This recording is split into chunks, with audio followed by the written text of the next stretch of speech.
Greetings and salutations, and welcome to Flintlocks and Fireballs, where a handful of mad actors will attempt to survive the treacherous silk threads of Dungeons and Dragons.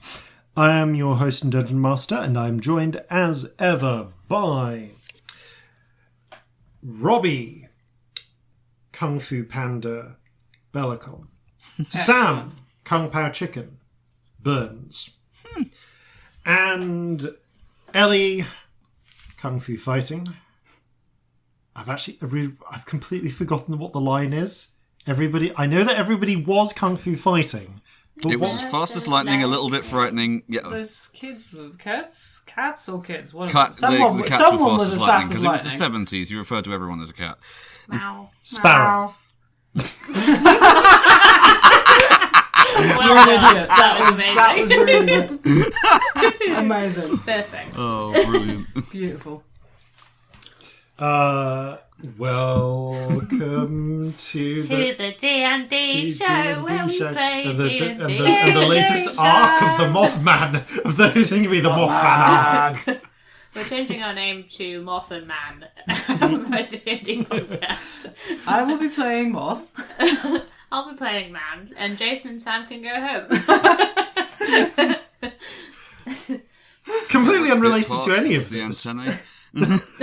This feels like an as adequate an excuse as any other to ask future us what messages from the present.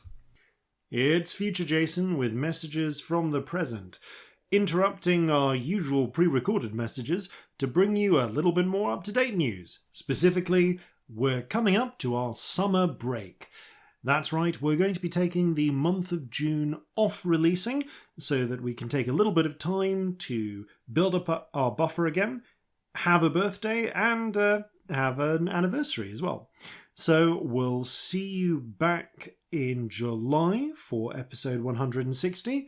In the meantime, enjoy this message from past, future, present participle me. This episode of Flintlocks and Fireballs is brought to you by you. As ever, a massive thanks to our crew members on the Flintlocks Patreon who help keep this ship sailing. There's a wealth of extra content and bonus features for patrons, including regular blog posts, extra stories narrated by the cast, artwork, and a monthly poll for the community to help design an element to go into the game. You can check it out at patreon.com/Flintlocks and Fireballs, link in the description. And that's it for announcements this time. Back to you, Past Jason. I object. Good. I don't know to what, but I do. I've decided. I'm very tired. Oh, it's been a long day. So he's up for a healthy reaction to the brutal murder of your parents. He's up for a healthy reaction to grief with the use of costumes And lots and lots of money. Yes. I asked Jason a really, really important question in between episodes, and I would like to share the answer. I asked him, because you know how Batman's costume has like little ears, like a bat? I asked if he had little antennae, and the answer is yes. He's actually got quite reasonably big antennae. Excellent. Well, that's much better. Moth appropriate. And indeed, I think that's about where we're going to come in. Ones, like moths. Yeah, indeed, very fluffy. As we will see shortly, as we begin, Flintlocks and Fireballs. Our land stands on the sabre's edge. Our cities are a powder keg.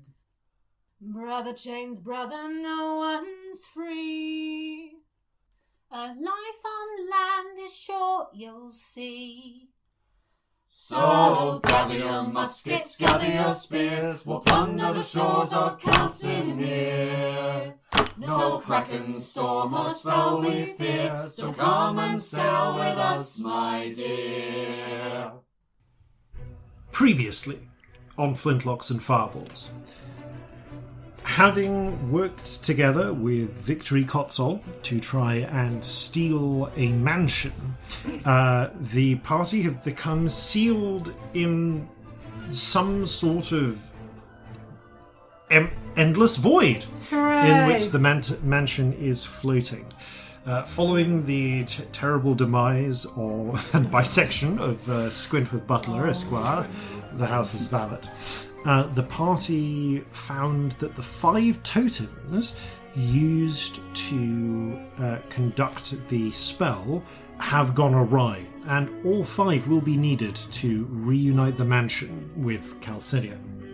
However, it seems that as the totems have sped off in at least 4 of the directions, they seem to have left some sort of trail or passageway in their absence.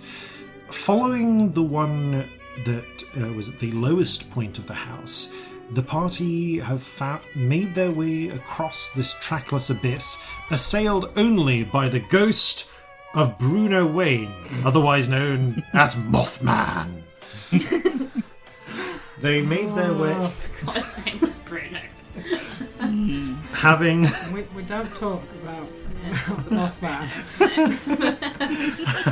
Having made their way across some very treacherous terrain, and with more than a little bit of hand-holding, and indeed sort of, across handholds, the party found themselves in a curious vale, seemingly in a perpetual rosy dusk, in which curious blue trees grew.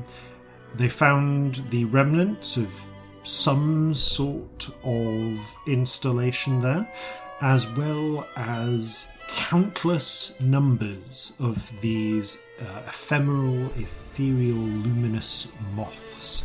The moonlight moth, a most rare creature. The party have just now entered the second of the structures within this vale, a place of cloudstone, temple-like in its construction. Opening the door, passing through the smashed-through door, into the gigantic structure, its walls of painted cloudstone. They see now this, again, temple-like atrium with an oculus letting light in from above, walls covered in murals and colourful spiral patterning, tall red columns.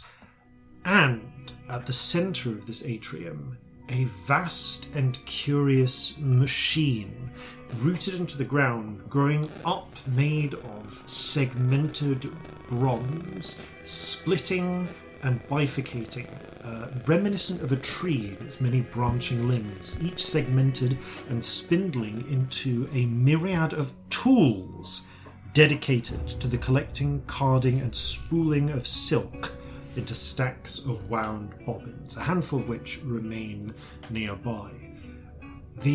You can see why below this strange machine tree is a pit filled with a mixture of mulched leaf fibers from the blue trees, living luminescent grubs, and hundreds, if not thousands, of cocoons. The limbs, some of these limbs, especially those dedicated to spooling up the silk, are broken, shattered by some unknown calamity, or perhaps by time. Others remain intact, tangled up with countless threads, as the machine tried to carry on its function despite its broken state. Thousands of luminous moths flutter about the air, flocking upon the muralled walls and bright red pillars.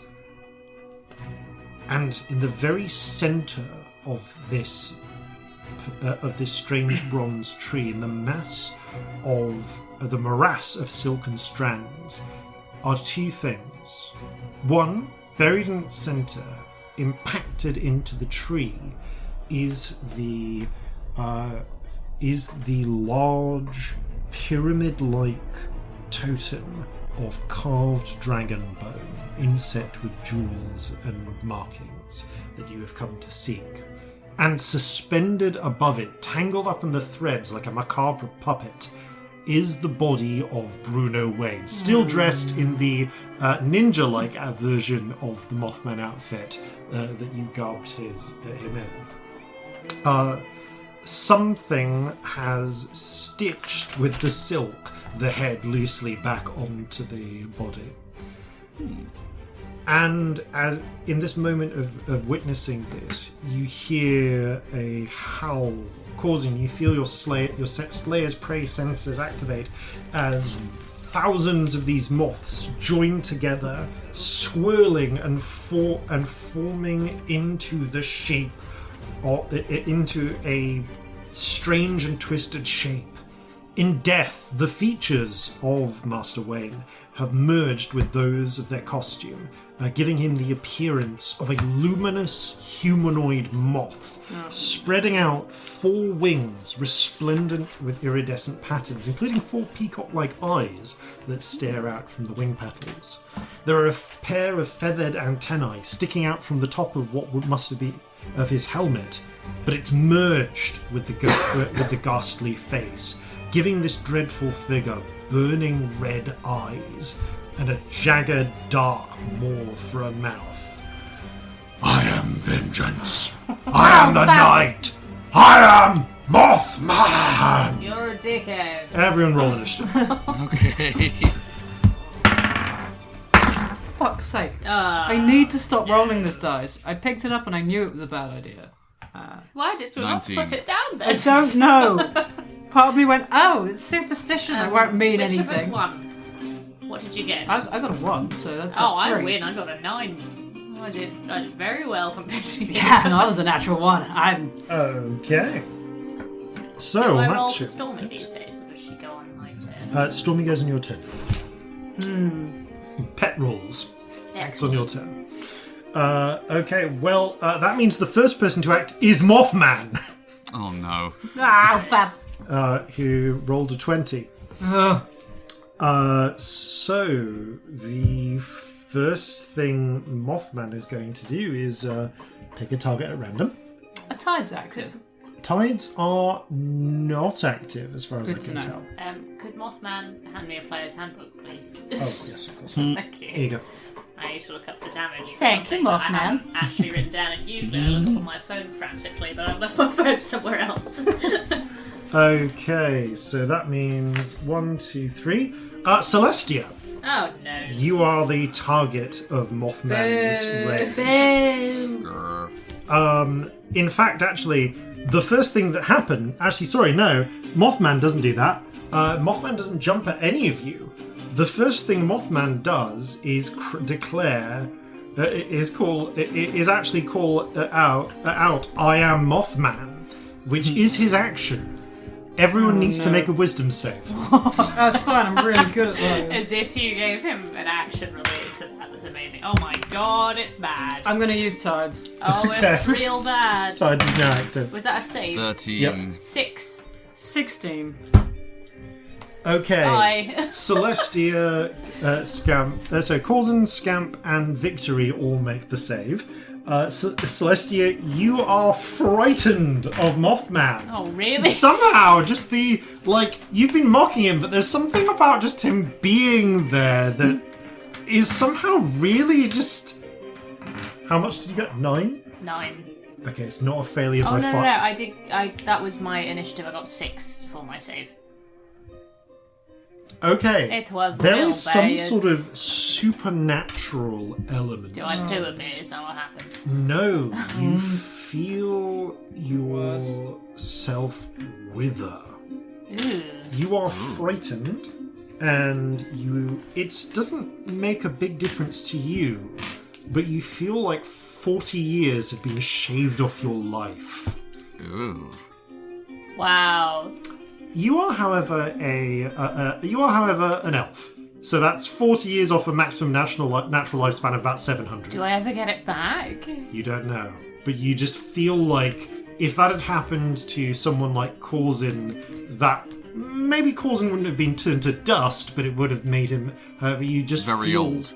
Yeah, you feel age suddenly hit you. You don't mature or get older, you just feel weakened by it. Like it's sat... Like MOTH-MAN's presence is somehow drained vitality. If it was an aging effect, Can I shout? Is that a free action? Yeah. Okay, he's not fucking around, because I think that might have just taken actual time off my life.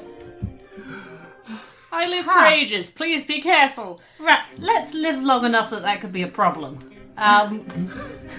Okay. Oh dear.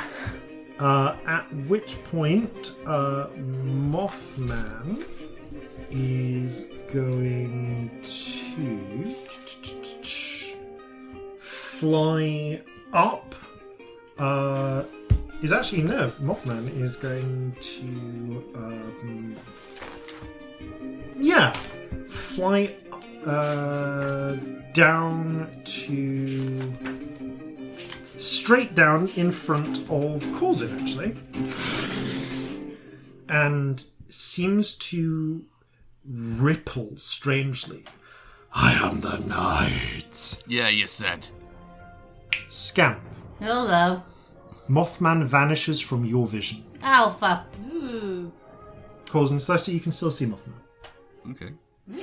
Right. Where's the boss gone? He's right there. What? As you say this, confused, Victory raises her arms and where'd he go? He's right in front of me. Are you sure? I can't see him. Yeah, he's right there. No. Uncertain what to do, she's going to put her hands forward and cast a lightning bolt. Not a lightning bolt, but one of her small sort of jolts of lightning at him.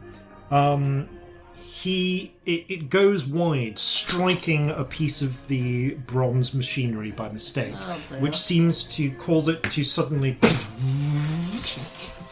and spin into motion. So, end of initiative, count 20. I'm going to say everyone is. So you've all made it came in at the doorway at this point. Yeah. Victory's not really had much chance to move yet. You said that MOTH-MAN was right in front of you, so I'm going to assume that you're all like about 10 feet from each other, thereabouts. Mm-hmm. Yeah, well, you said he came down and sort of squared up to me. Yeah. A swarm of blindingly bright moths converges on MOTH-MAN. It's not just hot. You can feel like the light is searing your flesh. Everyone make a con save, please. So good at things. Oh, not great for me. Oh. 14. That is 18. That's a 4. Oh, which honestly, mind you, what's Victory's con? Because that wasn't okay. Victory's con's pretty good.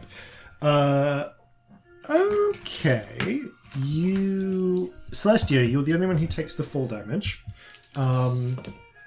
So, Celestia, are you resistant to radiant damage? No. Okay, then you take 6 points of radiant damage, and everyone else takes 3. Although, if, halved again if you're resistant to radiant. I forgot to get a pencil, so I'm stealing this one. Mark this as damage. Okay, this sphere is so the moths have formed a swarm about 20 feet in radius around MOTH-MAN's current location. And they are not exactly biting, but they are blazingly hot just from their presence. You feel like staying in this swarm for a lengthy amount of time is likely to continue harming you. That brings us to Corzin.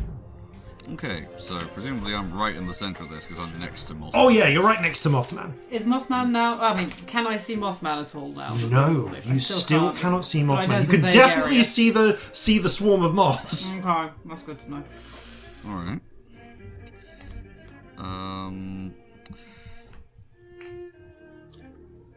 I am going to attempt to slice and dice him. With which weapons? I'm gonna start actually with death because I know that's ghost touch. Okay. And see if if it hits, and if it does the expected amount of damage to him. Does a 22 hit him? A 22 does, yes. Okay. So you slice forwards and make contact, roll damage. Okay, that should be 9 slashing damage. Does it look like it's affecting him as much as it should? He does react to it as you slash up. He pulls back. You slice into the outfit, body, kind of hard to tell, and it does leave a cut, which prevails. It seems that 9 damage seems to have taken. Okay, let's see what happens with Riptide. He doesn't actually have any weapons on him, does he? No, he just has claw-like fists. Right, okay. I'm going to try again with Riptide. That is 17 to hit. Okay, it strikes forward. Actually, it doesn't hit because he ducks out of the way too fast. It doesn't make his armor class. Okay, final attack then. Oh, with which weapon? It'll be death again. Cool. But also, I've got to remember I have Slayer's Prey up, so I have do. an extra d6. I will roll that now, so I don't forget. Yep. Okay, an extra 4 damage. Okay. And the last one with death. Oh no, that's going to be a 14. That's not going to hit either, is it? He ducks low, taking advantage of the blinding flash of the flashes from the moths. You still have your movement, and you've used your bonus. Yeah, I have. Okay, I'm gonna stay where I am for now, but I'm gonna hunker down and just take a defensive stance. Okay, staying where you are, the flurry of blazing moths burns your skin, and you proceed to take 17 points of radiant damage. Okay. This is a very hostile space. Okay, okay, fine. I was going to say, is it another save against it, but no. If you end the turn in your turn in the swarm, you take the damage. If I'd moved, he'd have had a opportunity attack against me. Okay. That's 17. That makes it Celestia. You are currently within the swarm, but like 10 feet away. You're like everyone starts in the swarm, but you can clearly see where the edges are. Okay. I will move out of the swarm. You do so. Yeah. How far am I now from MOTH-MAN? That brings you at least... MOTH-MAN's in the centre, so you're now 25 feet from MOTH-MAN. Okay. Could someone look up glamour bars for me, please? Sure. I just want to know if Unbreakable Majesty is an action or a bonus action. Ooh, 1 I moment. forgot that it's not in the player's handbook. It's a problem. Again, usually I frantically look this up on my phone when I remember to use it. Is it Unbreakable or Mantle? Unbreakable. As a bonus action. I thought it was you a assemble bonus the action, present, but I wasn't sure. Yeah, your majestic presence for a minute. Yeah, I'm quite terrified, so I'm going to do a big power chord on the guitar, and all the veins of the hair and the crazy rainbow stuff just flares and stays there. And yeah, it's now a DC 18 charisma check to hit me, basically. Thank you for reminding me. Because I think Celestia is a bit freaked out by this whole thing. I just rolled the concentration check, which I need. I passed it. Good. Cool. Yep. Are we technically outside right now? You are. Are you outside? Only if you move directly into the center of the room, or entirely out of it, because there's like an oculus in the center that shines light down on the bronze tree in the central pit. But you're currently around the outside of the room. Where's Moth-Man? Moth-Man is In relation to this. Moth-Man is basically like 10 feet from the door, Okay. doorway out, so under the roof, because he moved to attack you. No, that's fair. No, I'm And you literally rolled just the doorway. deciding what to do. Yeah. I don't know what to do. There's part of me that's tempted to do something really massive, just get rid of him, but I also don't want to use it up because I'm worried what we'll encounter later. So that's fun. So far, the most deadliest thing we've encountered here is him. Yes, but we also haven't been to like Yeah. 4/5 of it, my dude. So yeah. I think. No, I don't want to do that either. I'm sorry, there's nothing I want to do. There is, but I'm just trying to figure out what it is. I think I'm gonna go. Your parents are still dead, no matter how many times you say it in that voice. And I'm gonna do Dissonant Whispers on him at 2nd level. Okay. This is an interesting thing. He turns his head, like as if vaguely hearing you, and and the rainbow spirit pulses outwards, like with the spell, and then but it doesn't seem to affect him, and you hear and you hear kind of like in that echo similar to your own voice, the rainbow spirit say, "He's not in your place. How do you mean? He's in our place." How do I damage him there? That's actually a very good point.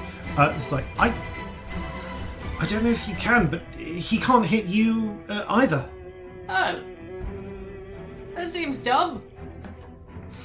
Regardless, the spell passes through him effectively because he is temporarily on a different plane. Good to know, though. He's also double can't hit me right now, so. He's not the only thing he might be hitting, though. We don't know what else is going on. This is true. Okay, so... Oh, nothing can hit me with Yeah, that. exactly. So. Speaking of which, end of your turn, roll a wisdom save, please. Sure, I'm great at this. Oh, that's actually not bad. That's a 19. You are no longer frightened. Yay! You do still feel aged until you can find aged. You don't know how long that will last for or if it can be reversed. Oof. Again, it's not like you've grown anymore or physically matured, you just feel weaker. I'm kind of assuming Stormy can add nothing to this situation. No, Stormy could hold an action, but her attack range is like 5 feet with her lightning things. And she is also cheerfully left the. I'm going to say Stormy just by coincidence happened to have hung back outside the range of the moths. Killing pets isn't fun. Yeah, I mean, And just she stays. might hold an action for if he like Gets is close solid to you. and comes into her range. Yeah, sure. Okay. I doubt it, but like, why not? Right, that brings us to Scamp's go. I'm going to get out of the glowing. You orb get out of the terrible out things. of the moth swarm as well. But I can't see MOTH-MAN. No. Oh, but you could hit him even if you could. No, but no. I don't think there's anything I can do without having an indication of where they are, other than it being in the front middle. Of me. Yeah, I could try and throw something at them, but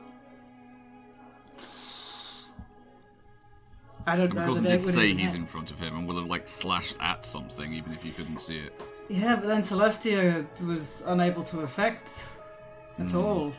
Yeah, I mean, you will have seen that between me and the Rainbow Spirit. Yeah. I would have heard your side. You've heard your side of it, Yeah. but yeah. You definitely saw you cast a spell and then sort of react like, what do you mean he's not here? Yeah. Right, well, I guess I hold an action. I'm going to hold an Eldritch Blast because Cool. all of my spells require someone to be visible or I'm rolling with disadvantage and it sounds like no one's there, so... Awesome. MOTH-MAN, as a bonus action, ripples and comes back into existence for you in victory, returning to the physical world. My fists are vengeance! And is immediately going to attack. Did you say fish or fists? It Because immediately fish is goes- weird right now. I'm going to say fish. You've not confirmed? I'm assuming fish. Corzin. Fish revenge. You say this while he's busy trying to pummel the shit out of Corzin. Can I now throw my Eldritch Blast? You can throw your attack. Lovely. Those are all terrible. 2 18s and a 15. 2 of your blasts hit. Oh, lovely. What type of damage is this? Force? Eldritch is... Yes. I believe it's so force. Cool. damage. Yeah. Right, Two of them hit for a whole 9. Okay. They strike the Moth-Man in the back, and he does react to them. They seem to impact solidly, rather than passing through his form. Okay. 14 doesn't hit your armor class, does it, Corzin? Nope.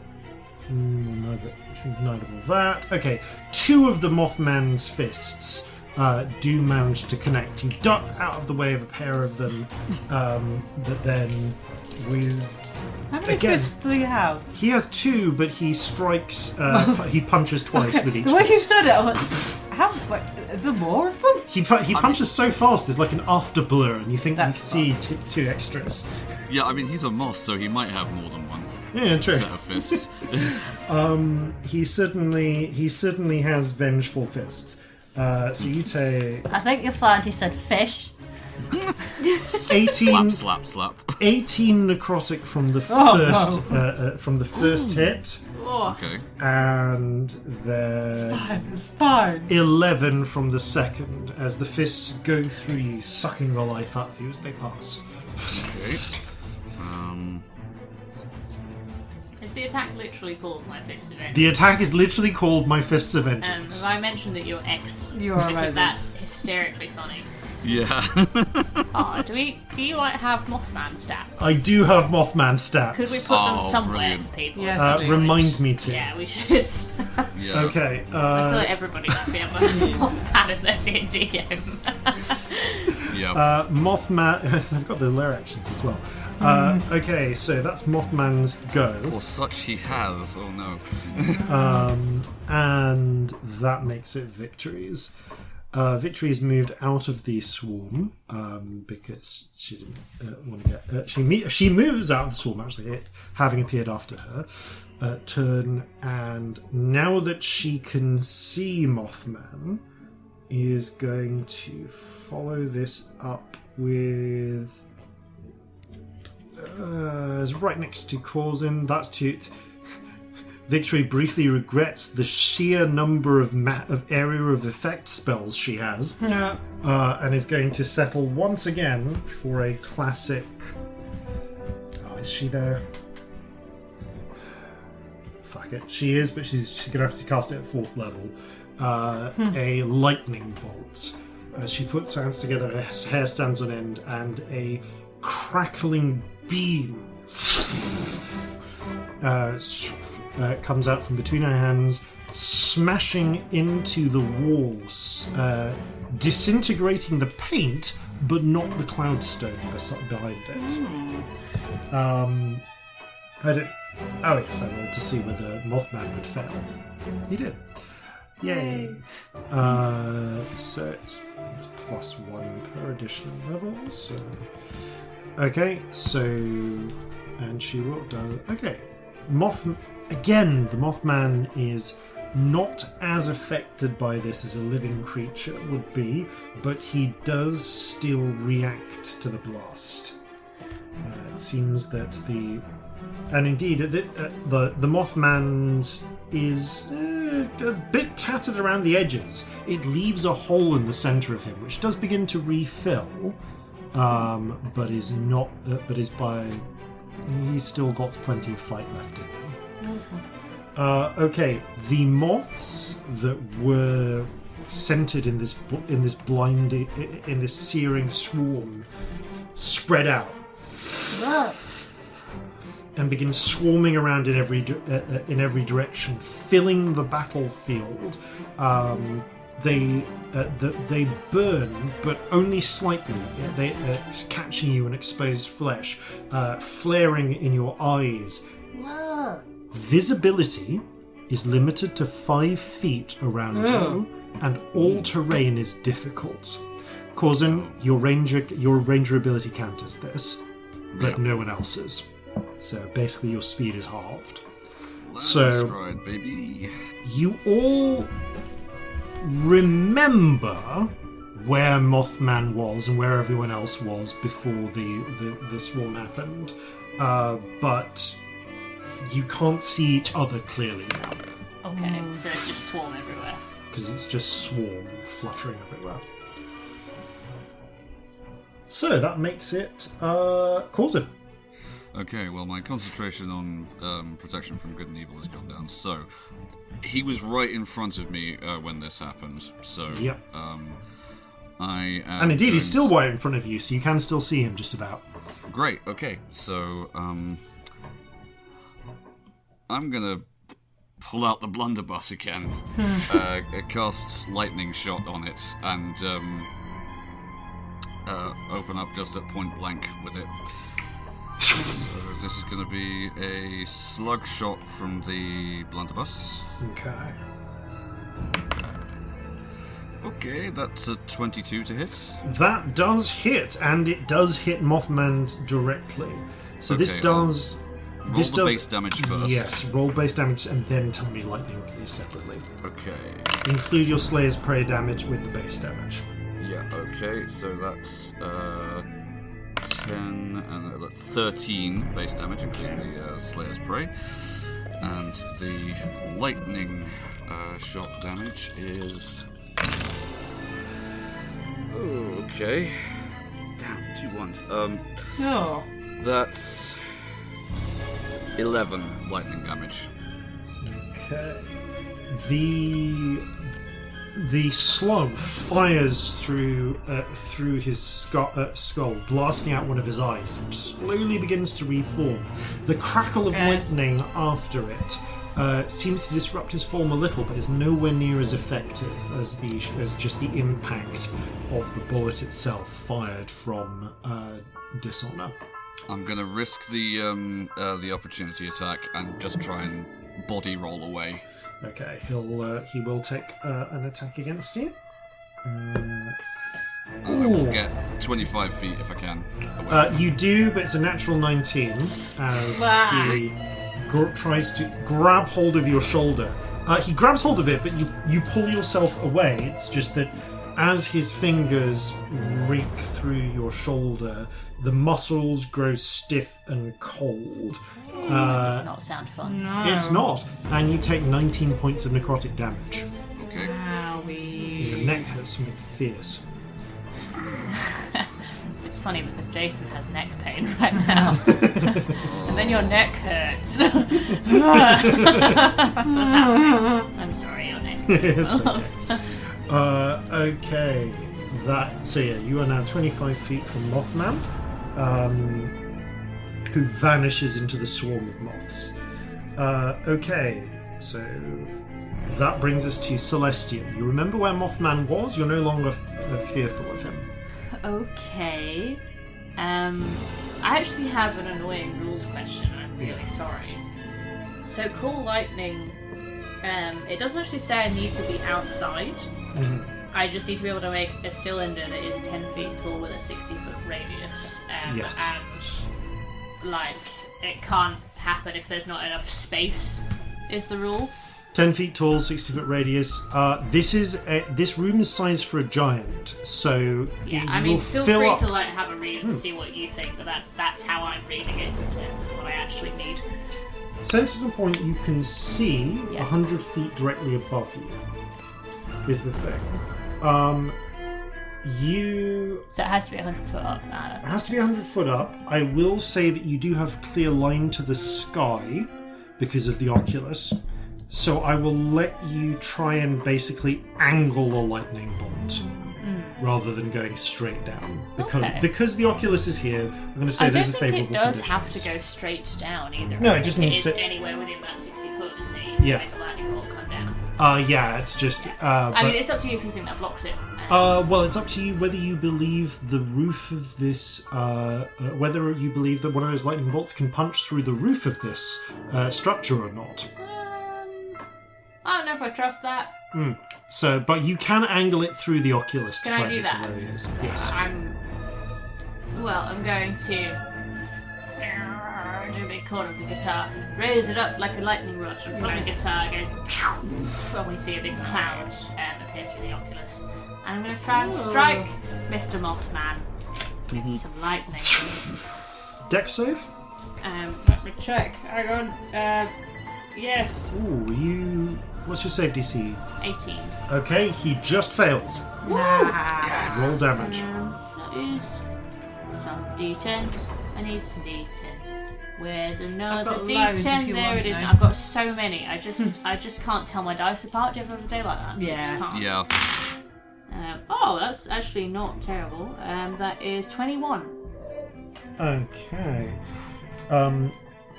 The lovely dawn, sort of dusky luminescence coming in from above darkens. The room grows overcast as clouds form up above, and a slightly rainbow tinted lightning Oh, bolt always rainbow. Yeah. strikes as well. in at an angle. You know how like when you have a lightning cloud, it's got like glow in it. Yeah. It's like purple with rainbow glow. Fun. The rainbow bolt strikes in at an angle and impacts the spot where Moth-Man is. Again, you see his form seem to be rent asunder, but with unnatural speed begin to seal itself back. Lightning is hurting him, but it's not as effective as Corzin's weapons have been. I just really don't want to use up all my spells. No, that's fine. So lightning's a good solution. The, I'm trying to think if I want to do anything else. How's everybody on hit points? Do we all need some? I'm alright. I'm over Looking half. a little bit peaky. Corzin, quick question by the way. Yeah. When you moved 25 feet away, did you move in towards the center of the room, or like around the edge, or try to move outside? I would probably have moved out towards the edge of the room. Cool. So you're circling around the outside of this room, staying away from the central pit. That's I just wanted to know for positioning. So let's No worries. Yeah, I'm going to strike pose in the light of the lightning. It's really good lighting with all my rainbow veins and things, and you all get, I think it's 15 temporary hit points now. nice. And you can all move if you want to, but you And don't I have to. will. None I of will you move. can clearly see Celestia, but you all hear the sort of coming from, and consequently you get that. You still get the inspiration. Yes. I will move. Have I moved too far away to see where Moth-Man is now? Oh, if you move more than right next to Moth-Man, you can't see where he is. Right, okay. It's just worth noting. No, you remember where he was, but you Okay, don't know I'm- exactly where he is. I'm going to move around the outside of the Nice. room just so that I've got more Yeah. more distance between him and equal distance between Scamp, Celestia, and Yeah, that is fine. Victory. Celestia, do you want to move at all, or? I think I'm going to stay where I am Cool. without like more knowledge. Yeah, Just gonna that's stay there. fine. So you are kind of like near the. You're broadly around the Actually, no, outside. I will move like 5 feet to one side just so that I'm not exactly where Okay, you you remembered take a me few being. cautious steps. But yeah, you're all sort of like not quite at the very edge of the room, but not close to the pit of grubs. I don't want to be there. Ah, that I does not sound forgot fun. about that. And then I remembered, and everything's awful now. Very sad. Yep. As the lightning bolt strikes down, you feel a pulse of magic go through the room. Can I have the player's handbook back, please? And Scamp, can you roll the D100, please? Oh no. Okay.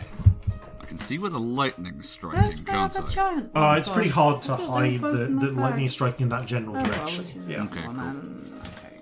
I get to roll twice these days. 18 and 58. Really likes the 8s, that one. Okay, you have a sensation of growth or fire.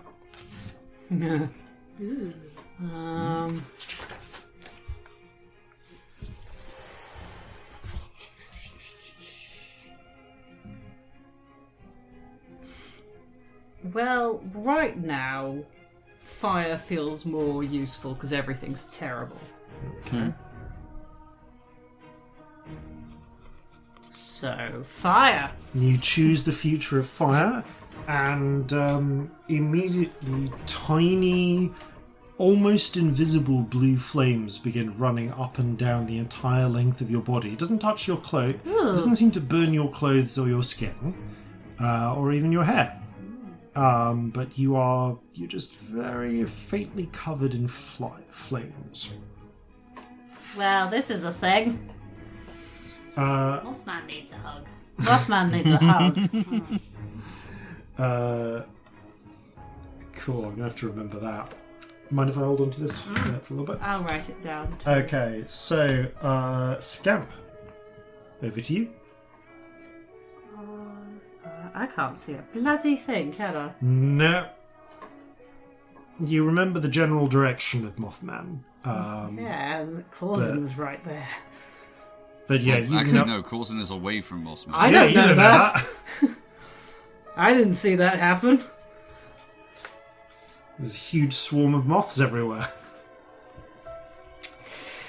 Well, I'm not doing anything particularly useful as myself.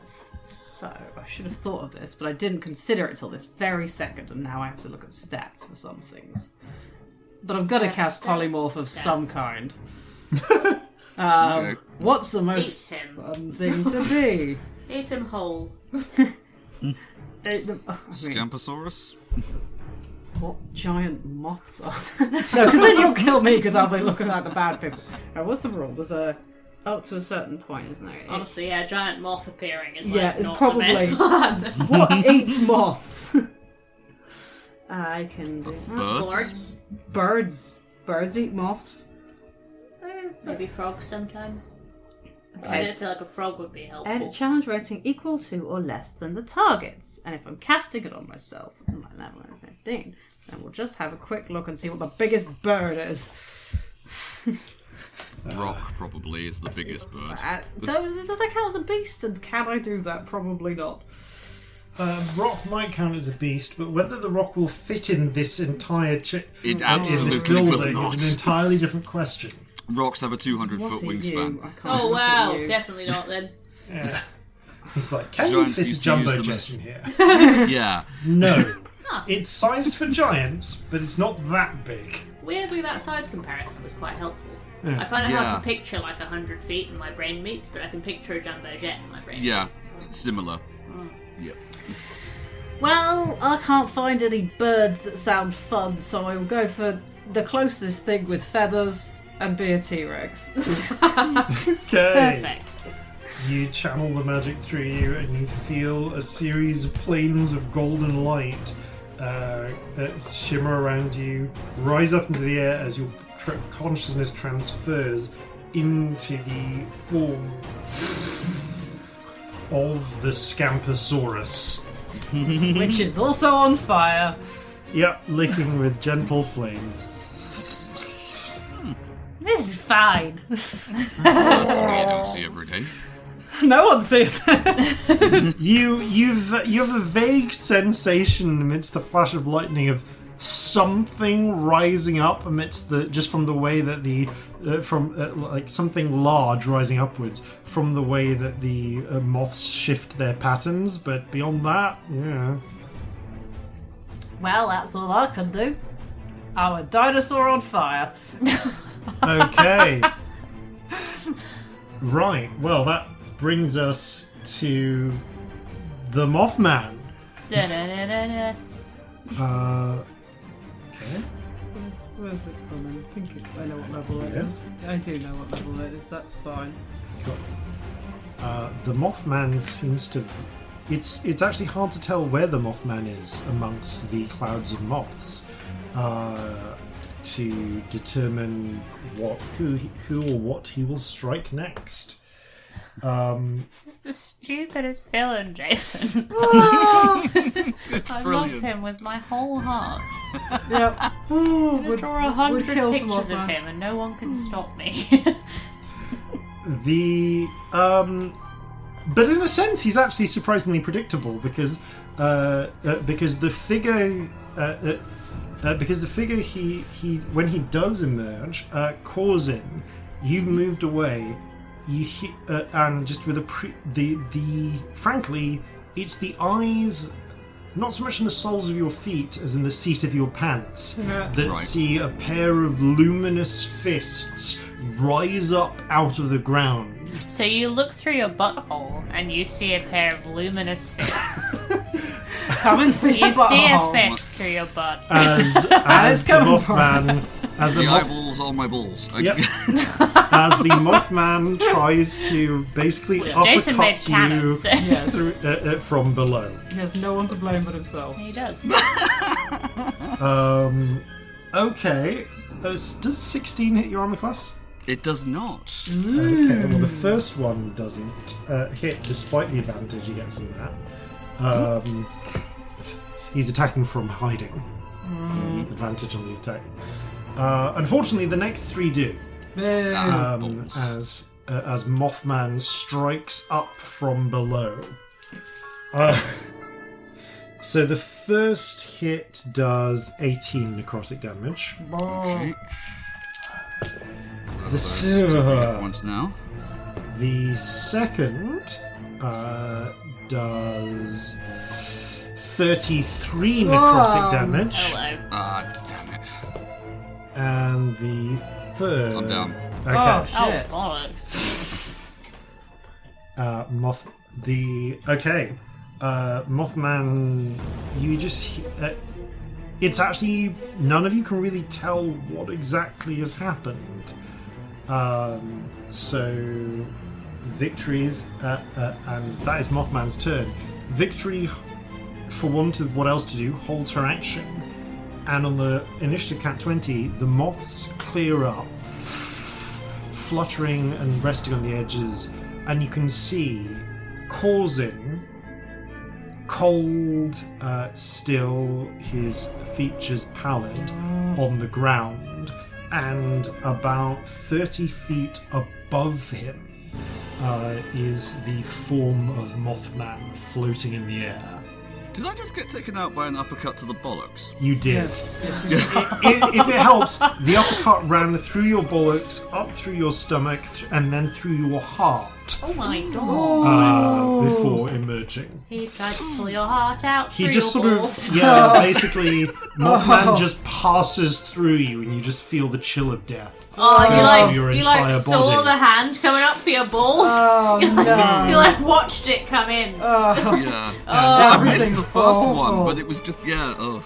Yeah, and you slumped to the ground, passing unconscious. The passing unconscious after that seems pretty fair to Yeah, me. no judgment here. Picking a target at random. Okay, the machine, which has been sort of erratically squeaking and whirling, it's covered in silk, and it lashes out. It lashes out randomly at 2 creatures. Will do. So Scamp and Victory both need to make a dex save, please. Okay. Well, it's on the floor. Oh, no, it's on my lap, but it's still not the table. That's a natural 20. You, even in your T-Rex form, I'm actually going to say with your T-Rex form, the silk, some of the silk strands hit you and just crisp away I'm on fire! immediately. I roar in dinosaur language. Victory is less fortunate. She is caught up in a tangle of silk and dragged suddenly up into the cat's cradle in the center of the machine, right next to the body of Moth-Man, Yeah, the body. and is restrained. Oh, the body of Moth-Man. Interesting. Yeah, I remember I described that at the start. Yeah, I I'd forgot. forgotten it was there. Because I'm a And in fool. fairness, there were swarming moths this whole time. Victory is a bit short on options. Moth-Man is not currently nearby, so yeah, I think she's just going to launch another lightning jolt rather than a bolt. Which is a 12 and does not hit. The lightning strikes strikes a bit of the masonry and barely scratches it. Fuck! She cries out. Corzin, roll a death save, please. Oh, noes. 1 failure. Oh, So no. we'll fix that soon. Celestia. I'm going to cast Healing Word on Corzin. Yeah. Ding! Thank Xylophone classic. I'm going to keep it to a level 1 because honestly I'm a little bit low on low level spells, truthfully. Cool. How But many it points gets is you that? up. I need to roll for that, don't I? Where the fuck are the d4s? There's one. That's 6 hit points. Congratulations. Yeah, okay. Excellent. Thank but you. you're alive and stuff. Yep, love it. Love being alive. I'm then going to hit him with another lightning bolt because my concentration hasn't actually gone yet. So Yeah. Okay, you strike at Moth-Man. dex save. Moth-Man's not making the dex saves. Roll Excellent. damage. That is 19 lightning damage to Those Moth-Man. moth-like reflexes aren't working. Okay, as this one tears through Mothman's ghostly form, again, like it starts to come back together, but it's Mothman's showing his injuries now. His costume merged with his form is looking tattered. The wings are torn in places. One of the antennae is spindly. The eye that was shot through is not quite finished reforming and is just like a hollow red glowing circle instead. He's looking pretty seriously fucked up. Excellent. Not out for the count yet, but not looking great. You're currently hanging around the... Stormy's too far to attack him, isn't she? Yeah, Stormy can attack adjacent targets. Yeah, she good. She's not gonna Okay. run forward. Do you want to... She'd have to fly into the air, that's wouldn't fine. she? But never mind. Do you want to move at all, or are you happy sort of in that sort of in-between space, like not quite, not moving towards the centre, not at the very edge? I think I'm good, yeah. Cool. That brings Unless I us, see a reason to move, I think I'm good. That brings us to Scamp. Okay. Scamposaurus. What does that do? How high? Where is Mothman? He went up. How high is he? Mothman Up? is 30 feet above Corzin. Well, I can't reach that far. Kind of quite near the ceiling, honestly. Yeah. Can T-Rexes jump? I mean, with an athletics check. I mean, I have very good athletics, but They don't have little legs, they only have little arms. You probably could jump, yeah. If you're... So Mothman's ghostly I think form is 30 dinosaurs feet funny. above. I'm 12 feet tall. That's not very No, it's tall. not Oh quite. wow, yeah. I had to jump more than that. No, it's not. There'd be a hell of an athletics check for it. I am going to go. And how high up is the body of Mothman? The body of Mothman is probably about 15 feet up. Okay, well if I lean upwards, Yeah. go on my little dinosaur tippy toes, Aww. I'm gonna bite the body of Mothman. Okay, you charge into the centre of this, whirling into this pit with the bronze whirling limbs of the tree. The whirling limbs of the tree do provide some protection, so Mothman's corpse's AC is higher than a regular corpse would be. That's fair. But roll your attack, please. Do I tides it? Because I really want to bite a dead man. I'm going to tides it, sod it. One of Why those not? was terrible, so that was good. That is a 29 to hit. That does indeed hit the body of Mothman. Roll damage. Does a 29 hit a dead body? Oh, okay. That's such good damage! That was really okay. good. 18, 28, 29, 39 plus 7. That's 46 damage. I rolled a 10 and 11 and a 12 on 40-12. And the other one I think was a 7 or something. Okay, you Or reach 6. in, It was a 6. the spinning tree portions smack against your head. You just you just nudge them aside, reach in, grab hold of Man's corpse, and tear it partially out of the cage of silk strings, biting into it. One of Mothman's arm, the corpse Mothman's arms, just comes off as you shake it side to side, and you watch as the same injuries are replicated on the ghostly form of Mothman. One of the arms just evaporating out of existence. The body's also now on fire. And it is also now on Because the fire. corpse counts as an object, I checked this. As is the morass of silk around you it is. and the entire pit, which Yay! bursts into flames. You hear the little crackling sound of countless tiny grubs. Whoops. Is there anything I can hit with my tail? Because I have a multi-attack. I mean, I can move. You can't move. The body's currently in your mouth, so Yeah. it's not really that. I can't attack the thing I've already attacked. There's Is there anything no else I can obvious other enemies that you could unless you want to take your aggression out on an endangered species, which is already on fire. I would like to add. Oh no, we suck. But this is a good point. To be Roll fair, a d6 for me, I'm please. extinct, so a d6. Okay. That's 4. Okay, Mothman's body takes another 4 points of damage. It's gonna be on fire for a while. I mean, dinosaurs aren't extinct in this. I was going to say, you're not not extinct in yes. Calcinea. Not here or not. But it's an endangered species. I'm sure I can do more damage. It's even rarer Also, now. roll. Also, you yourself take a point of damage. I'm resistant. You're not resistant to fire as a T-Rex. No, I'm not, am I? True. Roll a concentration check. Oh, so much.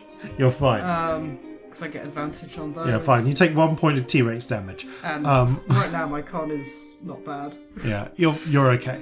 But you are standing in a flaming pit of silk and silkworm grubs. This would be a terrible time to lose concentration. I do not want to go back to being Scamp with the corpse in my mouth. Oh no. That would be so bad. Okay, well, that's your turn, Scamp. Which brings us to Moth-Man. Moth-Man... Moth-Man immediately shoots straight towards you, putting out his one fist, because he's missing one now.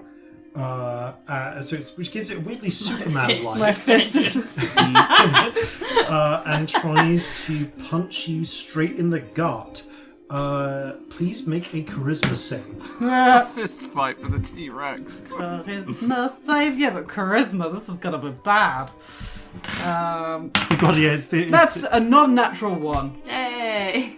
Okay, you feel Mothman suddenly surge into and inside you as Mothman as T-Rex Uh-oh. gains control of the body. This is a problem. Now has his own body in his mouth. While everything's on fire. Under the circumstances, it's a bit of a stuck situation. I guess he's going to have to... You can't put out the fire. Because if you try and put out the fire, it'll catch fire again. Everything I touch is on fire. Yay. Yay! It's going to make an athletics check. Wow, Can you roll an that athletics exists. check, please, as for using the T-Rex stats? Yes, that is a 10. Yeah, it's not quite enough. not He very tries to hurl his body out of the Oculus to get it to safety. It lands on the far side of the room instead. Splat. Okay, he is just going this is an awful situation, but at least his body is not next to him on fire. It's on the other side of the room on fire. It's true. and I guess takes more damage because it's on fire. And has been thrown a distance. Did that do it any good? I'm going to say altogether it takes another 6 points of damage. Nice. It's not a great time for MOTH-MAN. But he is going to make an attack against the nearest creature you can see, which is Victory, who would take fire damage on her turn, but this might be more immediately relevant. Oh no. So... Ooh, mind you though, that might not be enough. What's Victory's AC these days? Oh, it's just enough! Oh. Even with Mage Armor cast. What's the damage for a T-Rex? So much. 4d12 plus 7. Yeesh. Right, one moment. Let me just roll 4d12. Okay, well, Victory proceeds to take 31 points of damage.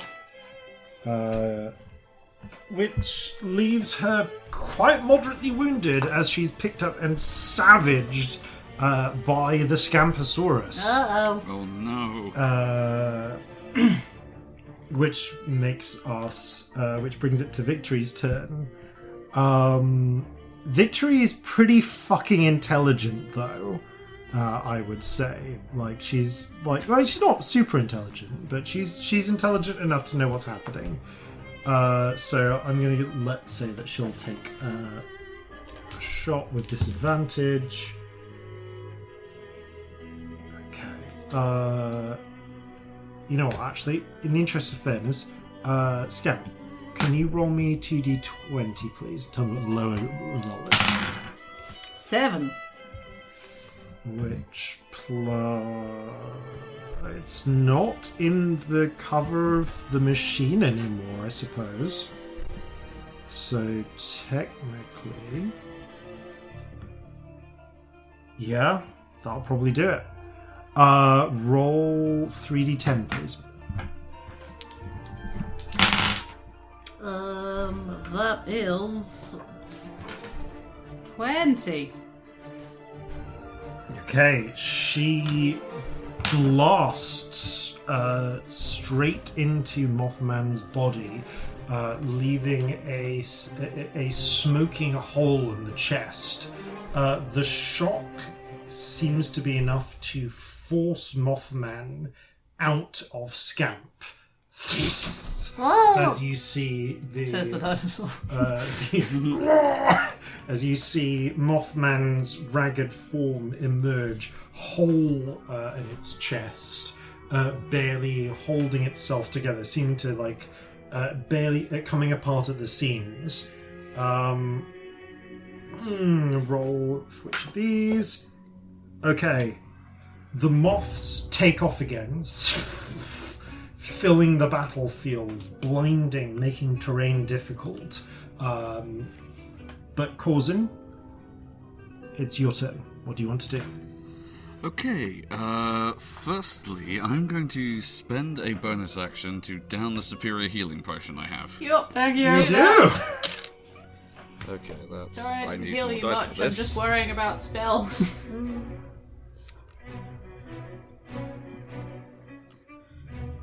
Okay, and the next one.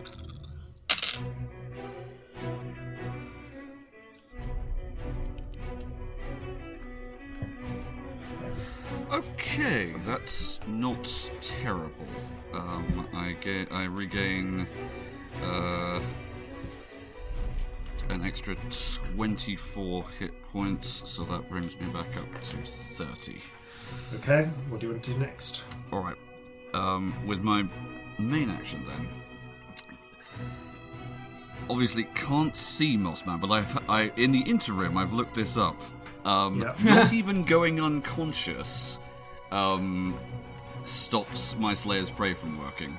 Okay, wow. this is Nice. true. No. You can, yeah. It's only until the creature dies or I indicate another one. Fair enough. Okay. That weirdly So- feels appropriate. Yeah. Yeah. Like for what that ability is. You I are don't know. super focused. Yep. Right, what do you want to do? Okay, so is the body in sight of me? Roll a lock check. Because I said it landed on the other side of the room. Okay. I didn't say which. 19? It's right next to you! Okay! Stab. You've woken up. Like, you've woken up from the spell, seen the dinosaur hurl the body, and it's just landed right next to you, like MOTH-MAN's burnt out mask, just staring you dead in the face. Okay, well, I'm going Close enough, it's like seeing Molly when you wake up in the morning. Oh, God. Okay, now, it's been like chewed up a little bit by a T-Rex, right? Yep, and had and set on fire. Oh, it's So on fire gently as flamed. well. yeah, it's still on fire. Right, And had a okay. hole just shot through its chest with a lightning bolt. Perfect. Okay, right, the hole then. I am going to light one of my bombs and shove it in the hole. And roll. Yeah, And do then it. just roll do away. It. Shove it right You in there. shove it into Shove the it hole, into- roll away. Shove it in that hole. Okay, that's... Can't dodge that. I've been being an adult today. Don't judge me. Oh, that's terrible damage, but I'm gonna put the, Oh, important thing. The Slayer's Prey is on the non-body, so I don't suppose that applies. Oh, don't worry about it.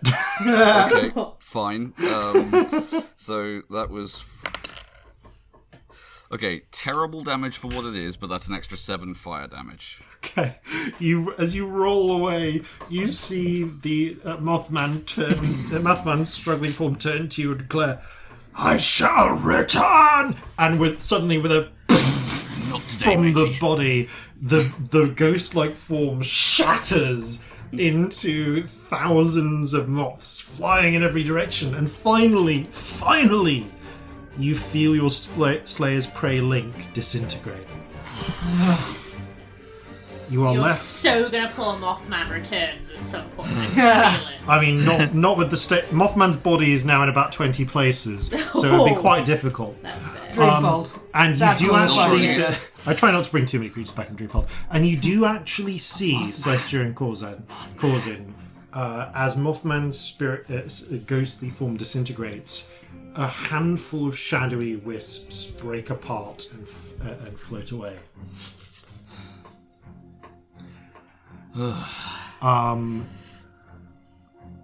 You. Well, he had issues. Yep.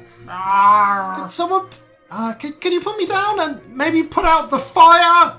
I put it Yeah, down. I can prestidigitation a lot of the fire Yeah. out. As you put Kind of gonna Victory trust down, Scamp to she get her down.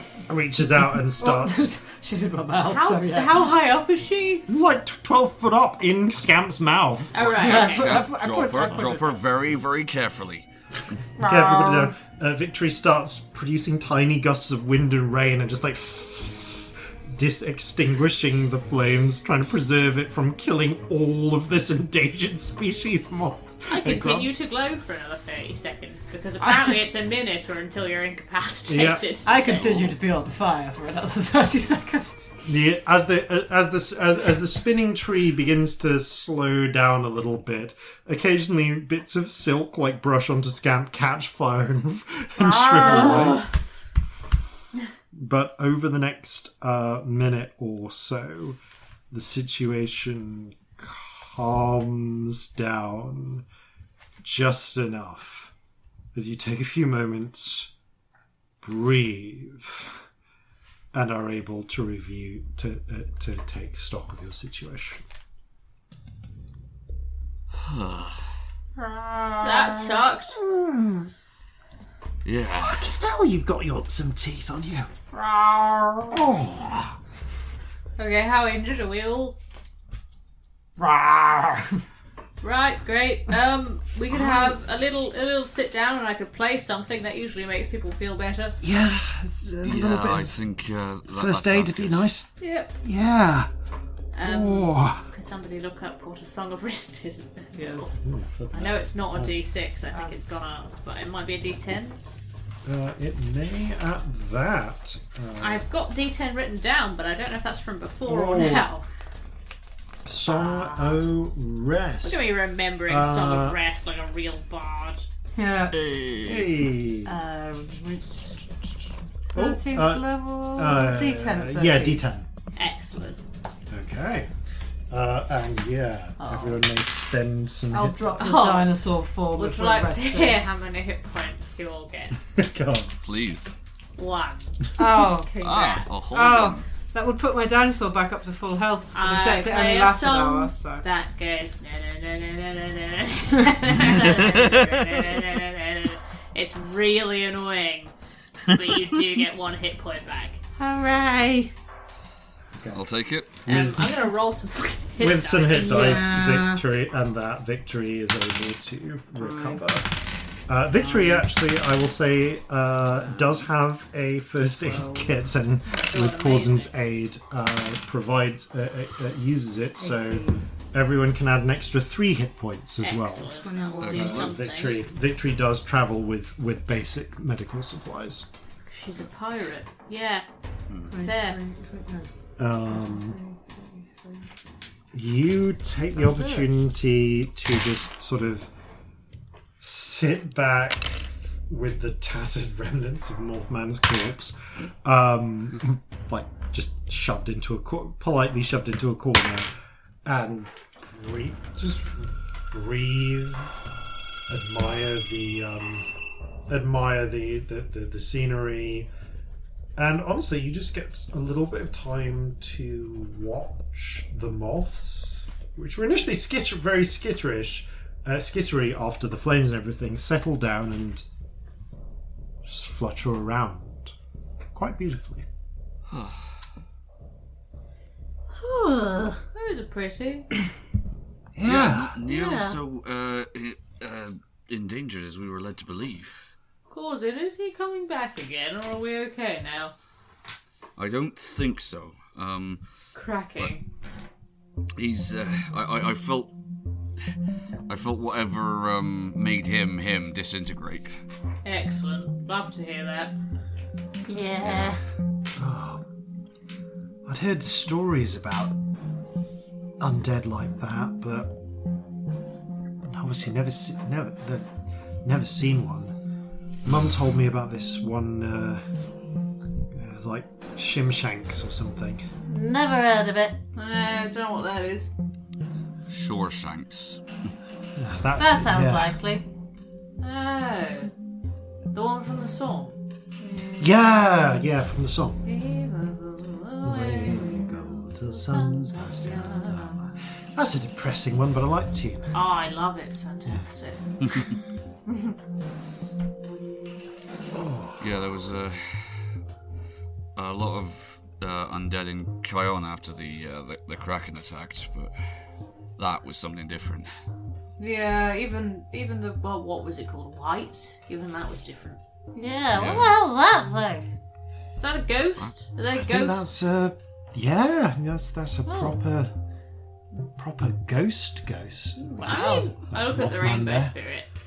You said he was in your place, didn't you? Yeah, that was weird. Have you ever seen a dead person do that before? Well, Does that usually happen? not exactly. Like, I don't really hang around those ones much, but it looks like they. Doing Victory's voice for rainbow Sorry. spirit. Yeah, I don't really hang around those ones much, but they just sort of never really. They normally stick on your side of the fence and Yeah, that's what I puppet people thought, around, see? but maybe clearly needed the body, Yeah, apparently needed the body. probably to keep it. Keep it. Interesting theory. Yeah. I give a vaguely garbled explanation of this to the people who can't see spirit. It's not very good. Oh, it's like So, is it a kind of spirit that makes people come back? That's a really good question. What do you think? Oh, I feel like you would know better than I would. I mean, I've always seen them. Yeah, I've seen them popping into and out of bodies. But you've never seen it pop into a body and then out of a body and it's still the person. Does that make sense? Yeah, no. Usually, well, I mean, I've seen what you've seen, and usually The black bit. Yeah. Usually, you break the body, and then whoever's been inside it clears out. I mean, it did do the black bit going away bit. Yeah, I saw weird. that. Because that usually happens with, undead. Maybe it only works with really, really intense people. Yeah, could be. Or it's like, Only really big dickheads. I mean, That's what it works with. sheer force of will counts for a lot with various different types of magic, doesn't it? Honestly, it kind of does, yeah. Victory chuckles. I mean, I don't think we can doubt that MOTH-MAN there lacked force of will. I mean, I can agree with you there. He definitely had will. I don't think I've ever heard of a. Well, actually, no. That's untrue. There was that very notable. In fact, we had a couple of notable instances of an undead that does resemble the person in more than just appearance that they were in life. Yeah, but they usually stay in there, don't they? Weird. I don't think I really ever thought about, like, what it is that makes them get back up again. I didn't realise it was a kind of spirit thing. It is. It's I don't know if we ever mentioned to you, when you kill an undead, you see a spirit like leave, but not News to me too. yeah, not like a normal one. Normal spirits aren't like black No, usually. it's a very specific type, and Yeah. other Yeah, spirits it's are all. you only see it in undead, right, Corzin? Yeah, that's the only place I've seen it. Okay. Yeah. Like other spirits, they take various shapes and sizes, etc., but they're not the black stuff that comes out of an undead. But you see those ones just hanging around all the time. Do you see the undead ones just hanging around? I want to look at the DM, but I think no, right? Not It's generally. pretty rare you see those. You only see them when there's a body. Yeah, that's what I was thinking. No, those are specifically for dead bodies. And do you see them going in as well? You have seen them go in before. Yes, seen them go in. Where did they come from? Where do any spirits come from? What do they? Like you say they're usually just around, aren't they? Yeah. Like little creatures. Where do they? The black ones that go in and out of bodies. Do they come from the same place you come from? I mean, I figure they must. Surely, or are they a different thing to you? No, they're like us. Right. It's really hard to remember from before I met you. Yeah, you said memory's not really a thing, is it? But That's I an us feel thing. like I've run into them once or twice, and they're usually on their way to something else. Like on the way to a body or away from a body. Probably. Hang on, right? You know what happened with MOTH-MAN and with Garl and people like that? Is that like you? Like how you can talk, but with the dead body type spirits? Maybe.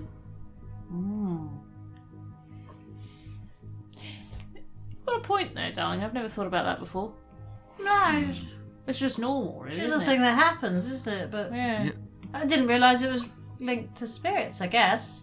Well, lots of different spirits do lots of different things. Maybe there's a type that just does that. Maybe. I mean, I figured it must have had something to do with that, because, last rites seem to stop it, and that's a religious That's thing. true. How's Yeah. spirit Yeah. stuff? Honestly, I haven't really mentioned it because it's so normal to me that it is this type of spirit. I hadn't thought to mention it to someone who Yeah. doesn't see spirits. I remember when But the that's not stuff actually a kept natural coming logic thing. back. It was a thing, wasn't that weird place? That's weird though. What weird place? Oh, the pyramids with all the dead things. How do we explain it? There were some pyramids with All the Lots. dead things. lots of dead things. Yeah. But Were Lots of dead, but Magically also alive. preserved in an undead form.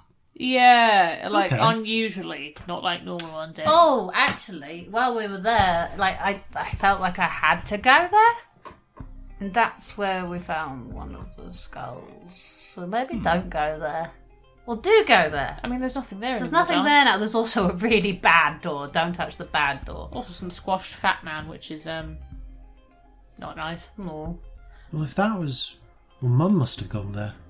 probably.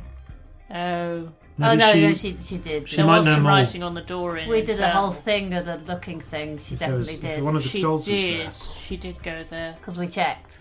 Yeah, and then she put her scrying necklace on with whoever she was with, and they Yeah. disappeared. Your mum has a necklace, doesn't she? Yeah. Yeah. Yeah, she never takes it off. No, quite right Except too. she did then, briefly. Yeah, I think that might have been the first time she put it on, Don. I don't know. I feel like there was a reason for it to be off. I don't There know. was something. Odd. But yeah, that place was very weird with spirits. Yeah. Didn't like that. It was like it sort of attracted and then directed them.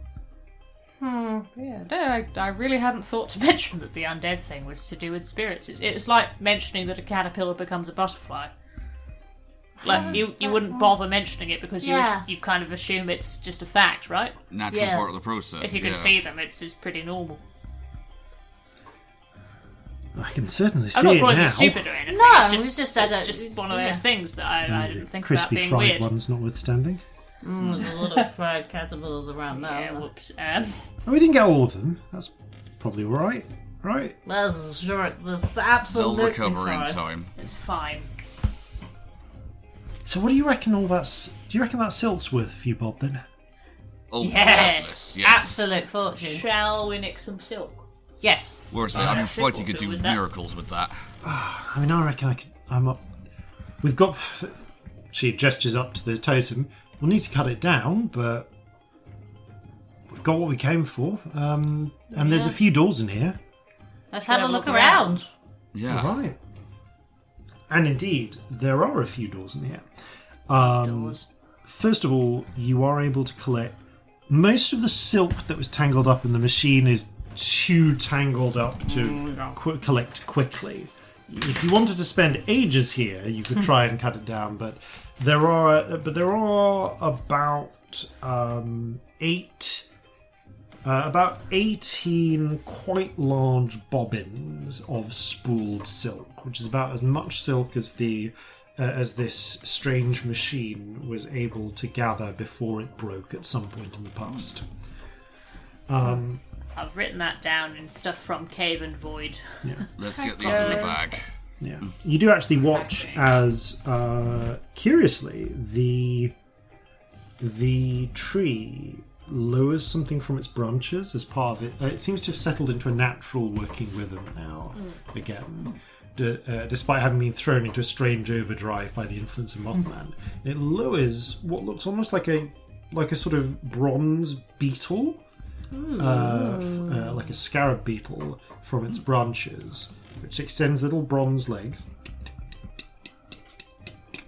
and and emerges out through the open door, wandering off. Over the course of the short rest, you watch as another one comes back in with its little mandibles full of just like a ball of chopped blue leaves, which it brings to the edge of the pit, extends some little rollers, mulches up, and pushes into the pit before clambering back up into the tree. I love it. Could anyone else watch this all Yes. day? It's. I say this so often with irony, but I'm saying it absolutely sincerely now. The majesty of nature. But yes, there are a few other rooms here in this structure. They do have, again, small doors, but each of these rooms, unlike the rooms adjoining the atrium, the entryway room, have much larger primary doors as well Yeah. as these human-sized doors.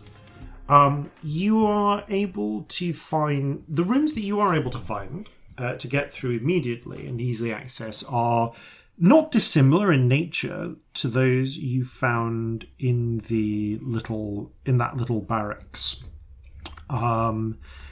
Fundamentally a sort of dining hall, a storehouse, a storeroom with long expired food supplies, some sort of kitchen. The kitchen is not sized up for a giant, though. It's sized down for someone Somebody more humanoid sized. But the cutlery and the crockery you're able to find, some of which is glazed ceramics of ancient design, and some of which is apparently mithril. Make some mithril cutlery. You do. Yoink. And indeed some mithril tableware, including a huge goblet. Like cups. Alright, yeah. Yeah, as well. A few huge goblets and a huge jug. Adding it to the Cave and Void collection. Yep. Thank you. Thank you. I'm going to say that all I already had a together, cave page going. all Thank together, you. Much you are obliged. able to collect 2,000 gold pieces worth of spooled silk. And 2,000 gold pieces worth of collected mithril tools, cutlery, and tableware. Nice. Mithril. Yeah.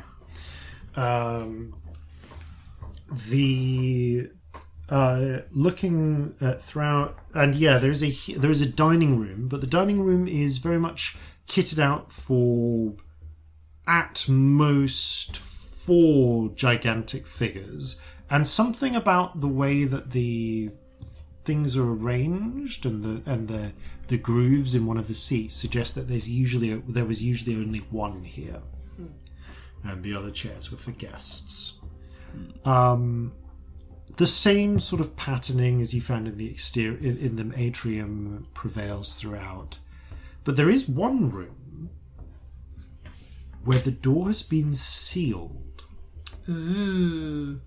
This room does not have this room, both the small door and the large door made of rich silvery wood, appear to have been sealed up with, I mean, as far as you can tell, concrete or maybe mortar, some sort of ground up stone which has been allowed to dry around the edges, just completely sealing it shut. Corzin, with your passive perception, you notice that there are some grooves, like scratches in the in the stone flooring, as if something at some point was dragged out of this room. Oh, can you see that? Oh. I don't know how you've pointed it out, but yes. Yeah. So, do you think something was dragged into the pit or out of the pit? Or out of the room? Doesn't appear to be into the pit, but rather So out the pit of this had a room. thing over it that's sealed, right? So I should say, sorry. This is maybe this I'm is a picturing this pair. wrong. So this is a gigantic sized door. Yeah. In fact, a pair of double doors leading into a room you can't access, which doesn't seem to be open from the outside. You don't see any windows that you can find, and both this big door and the little door inside it have had the edges sealed up with a crude concrete.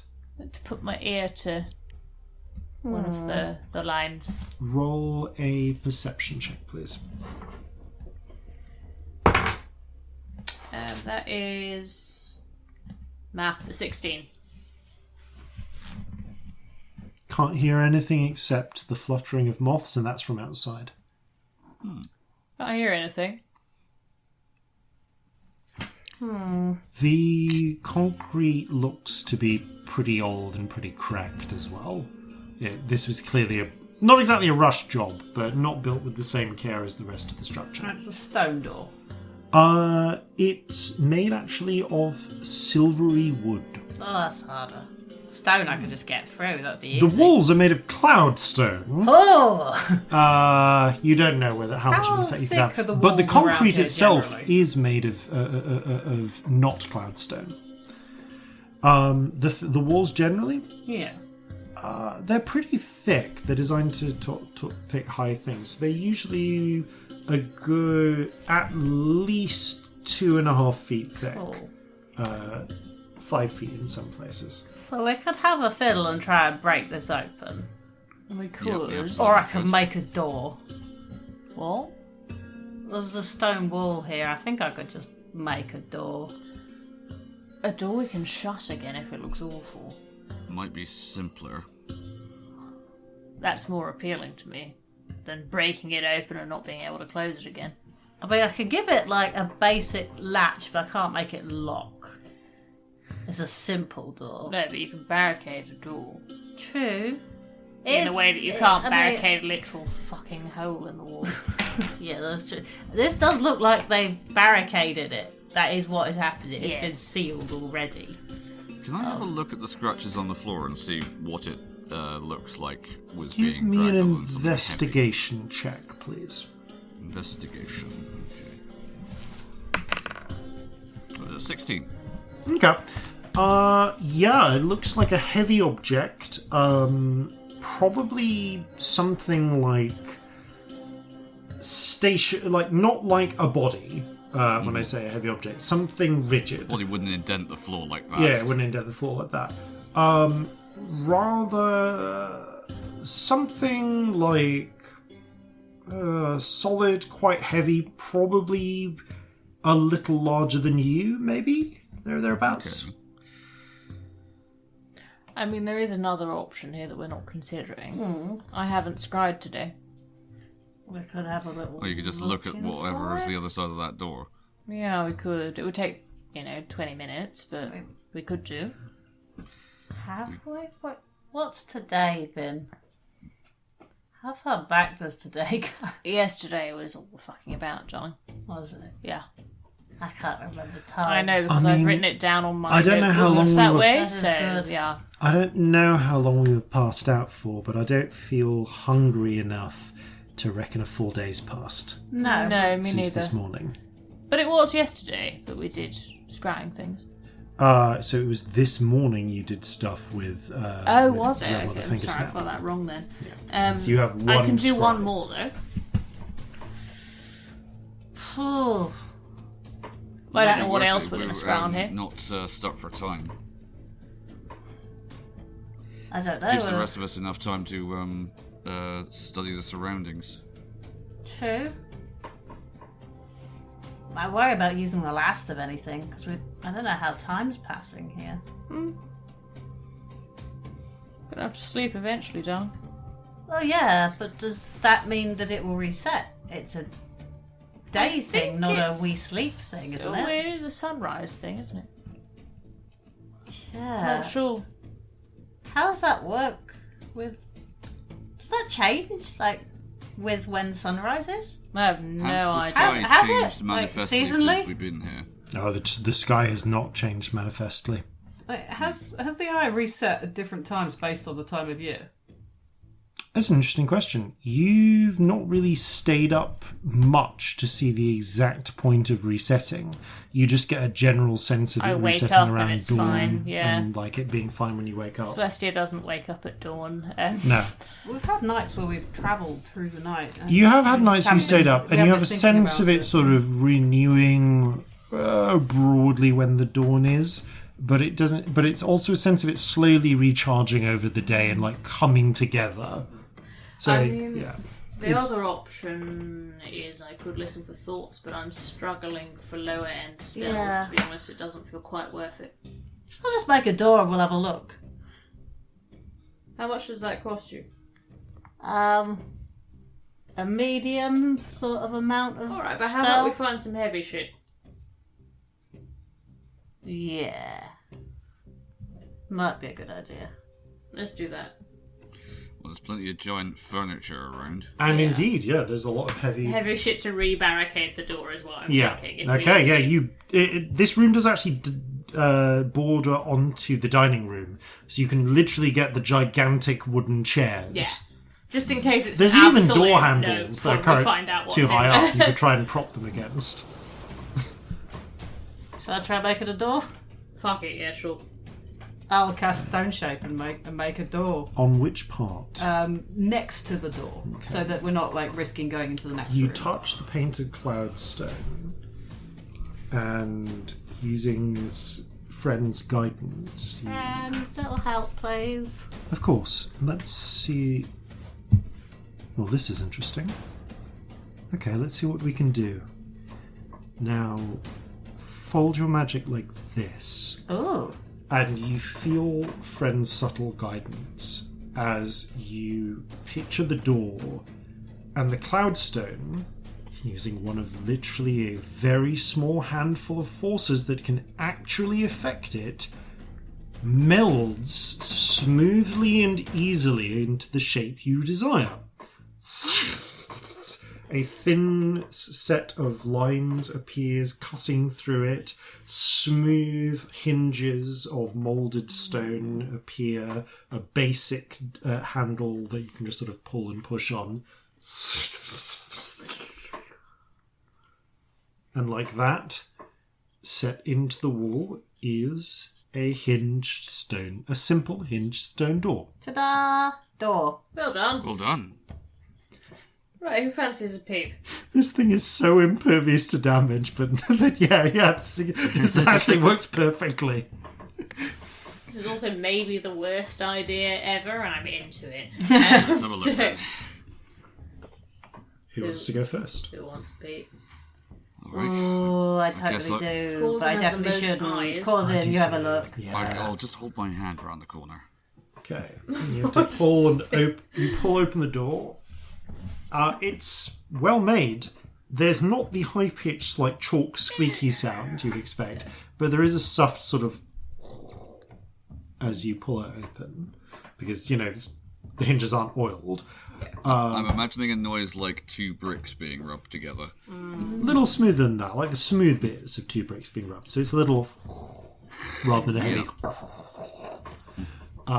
But as you pull it apart and sort of poke a hand through, you get a view of actually a dark room, but you're able to see with your dark vision. And through the slender sliver of light that is being let through this chamber. By the way, the interiors of these other rooms are lit by windows from the outside. But also you see on the ceiling what look like giant dwarf crystals. With activation runes that are annoyingly quite high up and probably a little too high for you to get to easily, and are currently dark. Though, peering in, you can see the outlines of what appears to be a large bed or raised platform covered in cloth. There is something under the cloth on top of it. Something very large, like a good, easily, you would guess maybe, it's hard to see from here, but maybe 20 feet tall. We're gonna go poke it, and that's horrible. We may have made a mistake here. Yeah. I think we found the Only master death bedroom. beyond. The master. And We're in indeed, trouble. there are the outlines of what may be cabinets or cupboards sized to gigantic scale, and some sort of objects about 4 feet tall, sort of like cylindrical but tapered to the top. Two of them on the floor. One you can just see poking out of the side from the edge of one side of this raised sort of bed, perhaps. One more clearly visible on this side. Oh dear.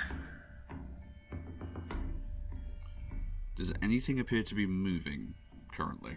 Roll a perception check. Okay, sight-based, so advantage. Well, one of those was a natural one. I'm going to re-roll that. Excellent. Okay, and now it's come out double 15, so that is 24. Nice. Nice. Nothing that you can see is moving in here. Doesn't look like there's anything moving in here. Okay. Right. Well, that's Gods, I wish I had some You small are, smells left. with a 24, able to see that there is another of these dwarf crystals from the outline on the ceiling, and it looks like you can just see the indentation of something at about sort of human shoulder sight on the wall on the opposite side of the door on the interior, near where the humanoid-sized tiny door I'm would going be. to put the light on. we maybe want to put the light on. Let's put the light on. Let's do it. Okay, you swing the door open, slip inside, fumble around until you find the inset spiral-like glyph. But how will you find the light switch? How was fucking spiral-shaped glyph? Do you see? And as you touch it, I'm in a dark room. Of course. I'm actually still not over when we got Twitch raided by the dark room. I mean, that was After making this So reference for satisfying. literally the entire podcast, we got raided by the dark room, and it was the best thing that has brilliant. ever happened. It was so good. you touch the groove and it lights up, and after a moment, so too does a warm orange illumination spread out from the smooth, sort of hemispherical dome anchored into the ceiling. Lovely. The room is filled with light, and you are able to see now, upon a raised platform covered in silk sheets, is the outline of some sort of... I mean, Corzin, with your experienced eye, what is definitely the skeletal form of some 22 foot high giant, or what remains of them, laid out upon the bed and covered in silk sheets. Around the bed there are 2 4-foot high monoliths, similar in style to the one you found in the storeroom where the Achene were. Right. And you can see groove marks in the floor where something has been moved from a position roughly equidistant between the two out through the doorway. That must be it. I point out the monoliths and say, well, I think that's a fairly solid conclusion that those things are to stop people coming back. As you glance back, you can see that you can feel that same reluctance in your body too. You can see that the ambivalent octopus is hanging back at the outskirts of this room. I'm actually going to stay Sorry, where mate. it is.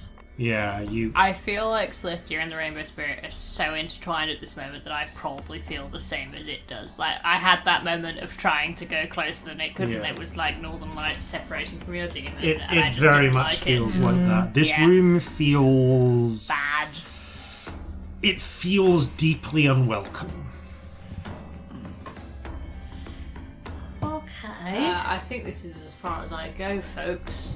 Well, that's all right. Yeah. Oh dear. Can I, edge around this, the side of the room without, Yeah. being too unpleasant? The area closest to the body is the part where, and you really sense a sort of radius of effect put out by these monoliths that covers the area around the body and the bed. And to be fair, Corzin isn't the As Rainbow Spirit connected. is in Celestia's veins, Yeah. which is why I'm playing it like this. Yeah, it's Like, uncomfortable, they are but practically you can... the same creature, whereas you can step away from the octopus. You It's can kind step of away okay, from the isn't octopus it? and the fish So, spirits. Yeah. And it's just it's merely uncomfortable. I've had that moment of one step away, and I was like, no, not again. Yeah. It's how I'm playing it. Fair. Yeah, I think it probably hurts a lot, to be honest. Victory and Scamp, however, are able to walk in without issue. I just light up a pipe of tobacco and like lean on the wall with the rainbow spirit. Yeah, let's keep you both out here. I might go back outside, actually, if that's alright. See you shortly. Have fun. Bye. Keep an eye out for us. Yeah, we'll do. Okay. Although, that's a bit paranoid. Might be nice to have someone who can heal at range. That's true. I will stay leaning on this wall. Just within, like, shouting distance. I'll get a little bit further, but... Yeah, I stay, like, by the doorway. Okay. Edging around the side of the room, can I see, like, the other side of the bed? Yes, it's very similar to this side. There's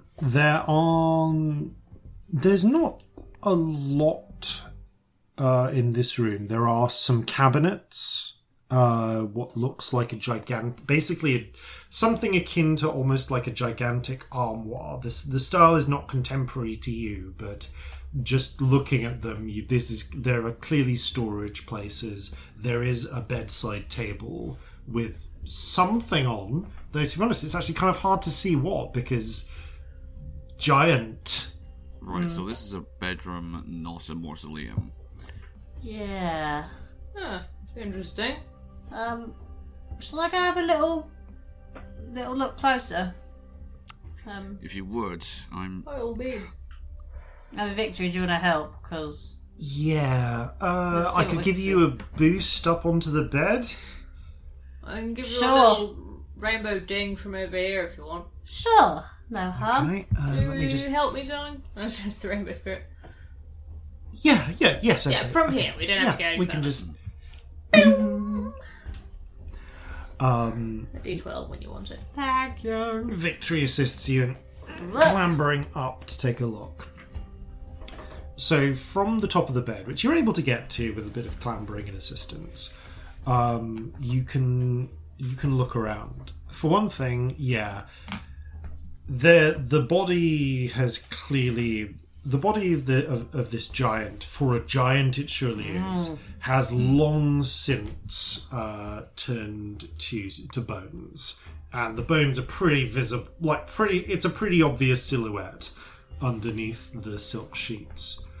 You can see a number of dark stains around the chest area that are baked into the silk, like a really dark brown. In what was mostly sort of faintly blue-dyed silk. You are able to perceive you're able to look around. The containers appear to be... don't appear to be locked. They are clasped shut for the most part. Or at least no locks that you can see. The bedside table, in addition to having a much larger version of that, what you recognise as the light glyph, built into the wall next to it, has a stone, what appears to be a thin tablet of cloudstone, about 2 foot by 3 foot, with markings on it in the distinctive sort of spiral language of gigantic. Okay. I want to grab that. Okay, carefully. out. Yeah, I One might be able to clamber it, read pick it. it Yeah, up. Corzin, Back to me. what's this say? Pass it down to Victory, passes it down to you, Corzin. Peering at it, it's a little hard. Like, your grasp on gigantic is growing, but you're working on a dead it's what you've been able to learn of a dead language. Yeah. Peering through it, these appear to be... It's a letter. They might be orders, or they might be a general warning. The gist of which is seems to be an order to someone called Hallows to return to the there's a word that means home but also farm. Okay. And to seal the door and await further instructions, with a note of what was it? Yeah, with a note saying, "Kyranos has fallen. The enemy is at the gate." Well, from what we can tell, it seems like it's orders to either stay put here or return to home/farm. Maybe they lived on a farm? Well, maybe this is the farm. Like, maybe they did the orders. Oh, is this the silk farm? Yeah. Could be, actually. Quite farm-like, isn't it? But this could be a giant refuge. Yeah. It would make sense. Can I, without too much discomfort, can I climb up onto the bed and inspect the what I assume is a chest wound or some like stain? It is very uncomfortable. With Victory's assistance and Scamp's, you are able to get up. Whatever wound there was is long gone with the flesh, but these do appear to be bloodstains, and it looks like some sort. Give me a medicine check with disadvantage for the extreme time. Okay. Okay, that is dirty 20. It's annoying because the other one was natural. It looks like a wound, but not a fresh wound necessarily. More the telltale small spots over a long time of a maybe dressed wound, perhaps, or sealed wound that never managed to heal and continued to bleed or leak. Your best guess is whoever this was probably took a wound and then died of an infection. Right, yeah. Oh, nasty. Yeah. You do actually notice with your passive perception something else that Scamp missed, which is from here, underneath one of the other cabinets, you can see what appears to be a large, when I say large, I mean like barrel-sized for you, empty glass bottle. Oh, wow. That's... I wonder what that contained. That's fucking big. Yeah, you point it out, and Celestia, you kind of like get down on your knees and peer around, and now you can see it. It was literally just hidden by the gigantic cabinet from where you were. Does it have a label on it or anything? Does it? It does appear, yes, to have. It does appear to have a painted marking on it in gigantic. Let me have a look at this. And yeah, it reads, loosely translated, tonic of healing, grade 3. Ooh. Oh, like a healing potion, maybe. Yeah. Giving it a sniff, you can faintly still smell the trace amounts of the healing herb that goes into regular healing potions. Like, very, very faintly. This would have been enough to outfit, like, for you to comfortably outfit a small battalion. Oh, yeah. It appears that healing potions do not, you do need to account for mass. Wow, interesting. Or this was, you don't know whether this was a regular dosage or if this was just like, a multi-dose flask, but one way or another, it was clearly emptied out and discarded. Yeah, apparently so. Blimey. Wow. That's a lot of healing. Yeah, it is a lot of healing. And it didn't do it, clearly. Apparently not. That amount of healing potion, that's like thousands and thousands of of gold pieces. I mean, surely. Corzin, you're the medic here, so correct me if I'm wrong, but a healing potion won't actually fix a proper infection, will it? Not if it's progressed far. Probably keep you it'd probably keep you alive a little bit longer, but it wouldn't solve the infection itself. Yeah, you've got to fix that differently, right?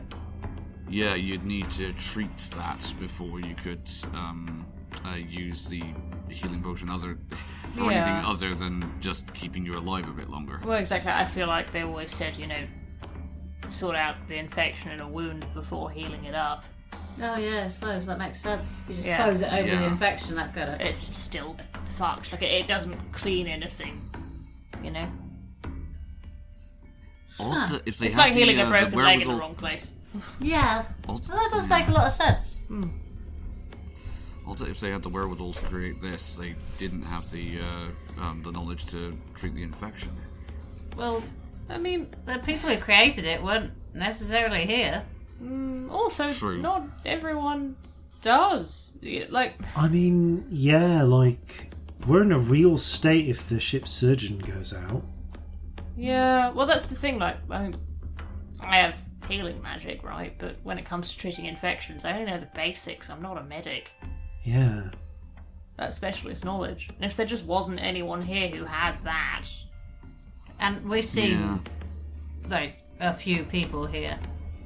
Maybe all the people who had that knowledge died. Just didn't come here. Yeah. It looked like a household. Not every house has a doctor on hand. No. Pretty lucky if you have a doctor, really. Exactly. Especially if they told them to seal the door. Well, whatever that means. Yeah, I'm guessing however they got here wasn't an option to go back, was it? I wonder why the door was sealed then. To stop people following, I'm guessing. Or could they have been infectious? No, it's a wound Could have infection. been. That doesn't make sense, does it? But, And we know there was a war. Yeah. There's a set of place had fallen, so Yeah. that's one way of stopping people Uranus. following. wait a minute. And Corzin is going to have a look to see if there's any, is there remnants of clothing or jewellery or anything else on the body? You're going to need to peel back the silk, but peeling that back... Okay. There are a handful of long rotted threads. It would appear that whatever coating was done to the silk sheets here, presumably to protect them against the moths, was not done to this giant's regular clothing. There's a handful of tantalizing scraps of brilliantly dyed purple and red cloth, but mostly rotted away with what's left of the bones. You do find what appears to be a huge and very much tarnished black locket of what you guess is silver, tangled up amongst what's left of the ribcage.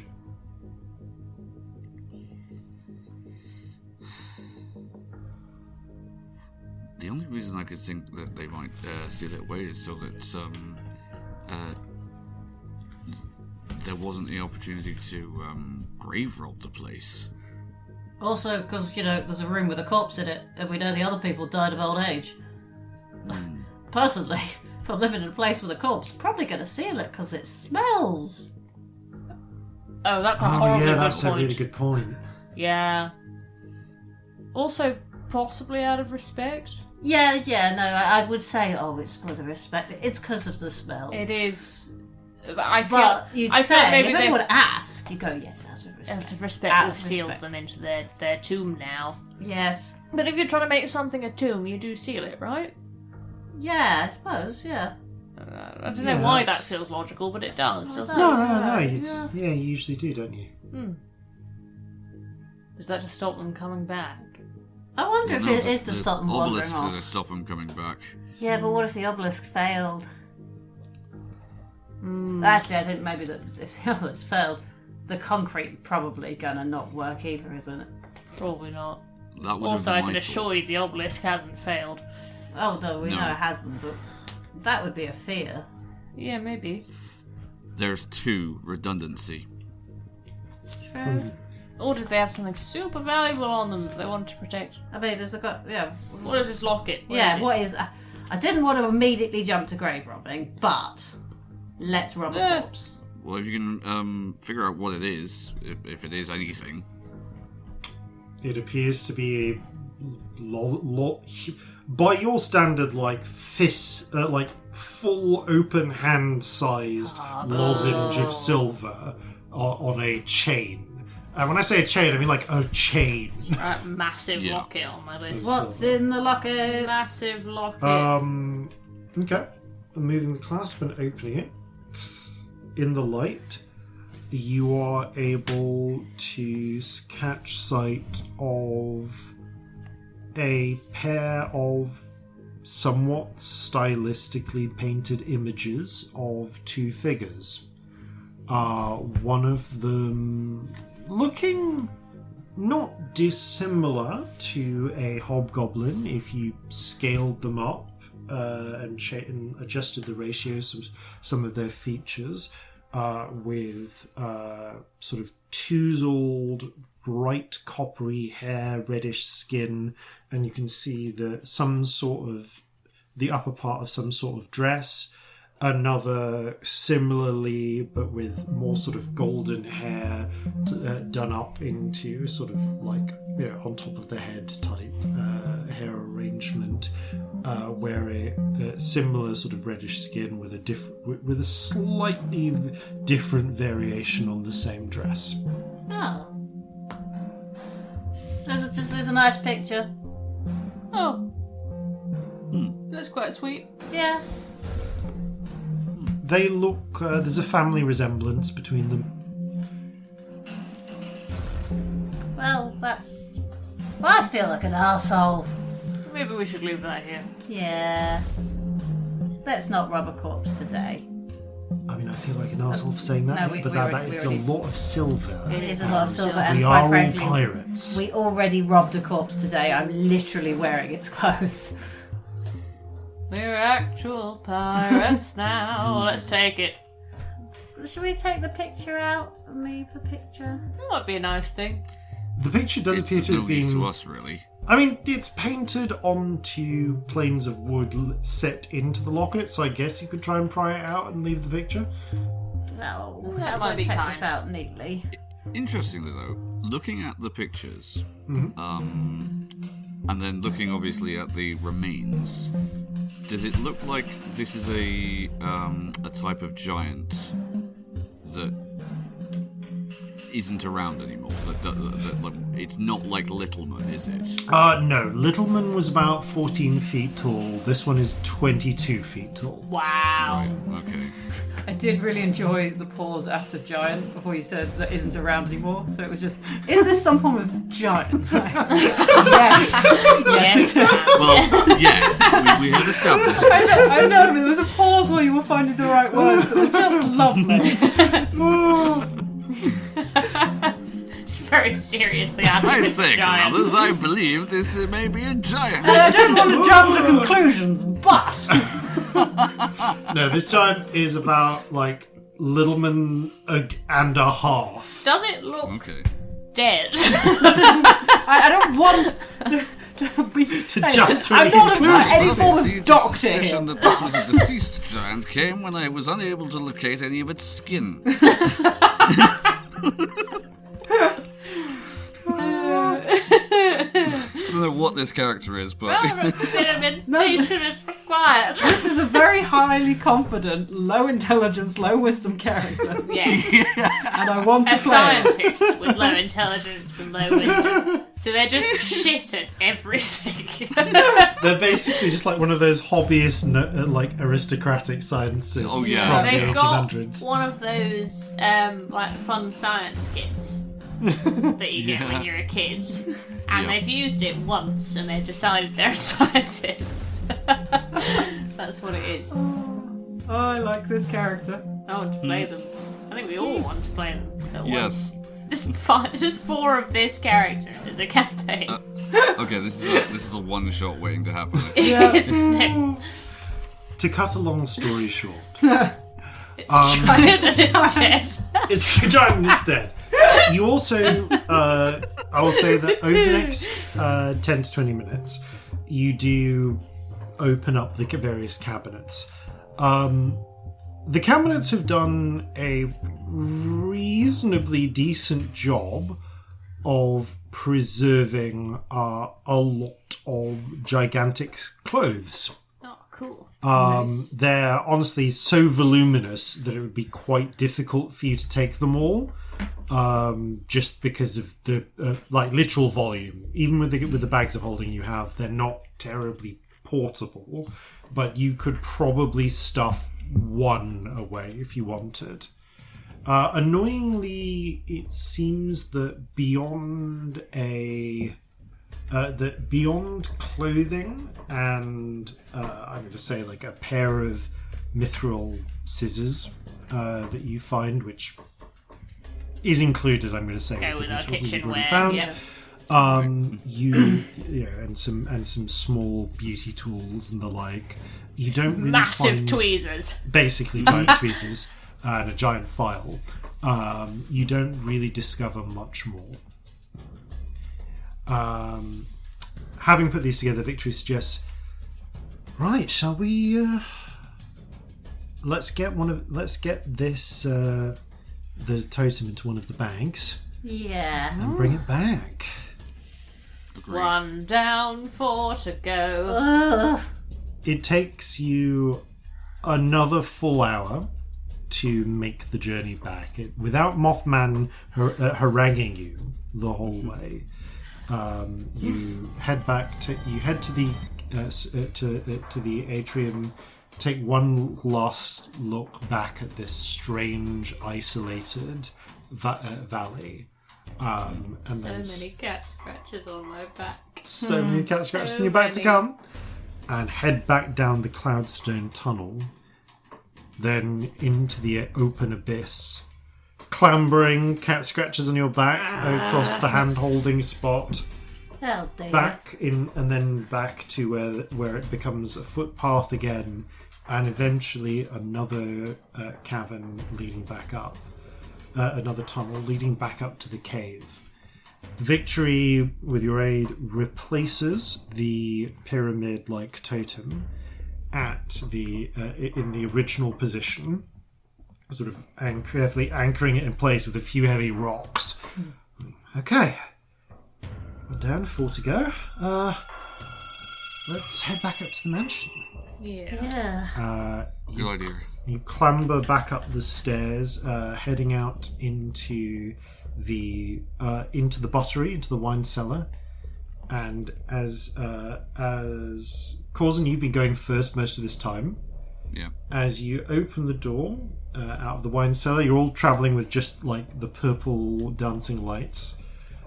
You open the door, go to open the door, and you faintly hear. What was that? What? Like a soft sort of hissing sound. Like an explosive or like an animal? Roll a perception check. Okay, Oh, yeah, I'm good. definitely. Yes. 16. 14. Celestia Corzin, it sounds like sizzling. I think somebody's cooking breakfast. And That's you not do comforting, but yes. smell faintly bacon. Yep, definitely breakfast. Who the But fuck who? is cooking bacon here? Is the butler still alive? Is the butler a ghost? Is the butler? There was oh the crack no! half of Are it. we gonna have to fight the You butler? crack open the door, peer around the corner, and you can see, lit by the light of the stove, translucent, Oh fuck! Oh no.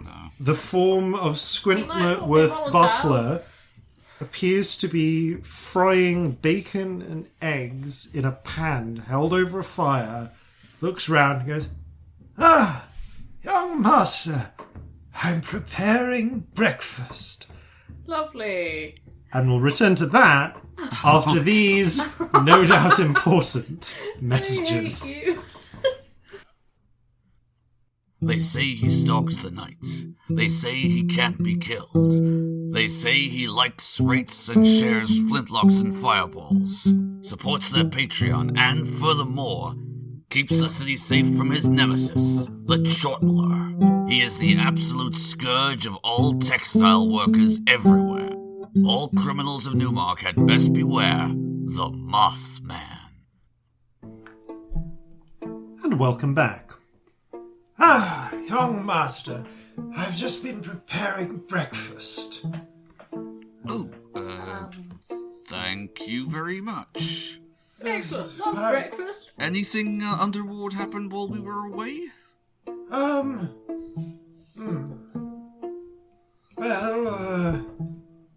the sun seems to be gone, but I have put the light.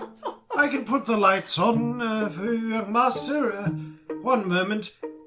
Squinty seems to blur, and you swear you see Squintworth in 4 different places at once near the light stones as they all come online. And he's back next to the pan again, taking a pair of tongs and flipping over the bacon.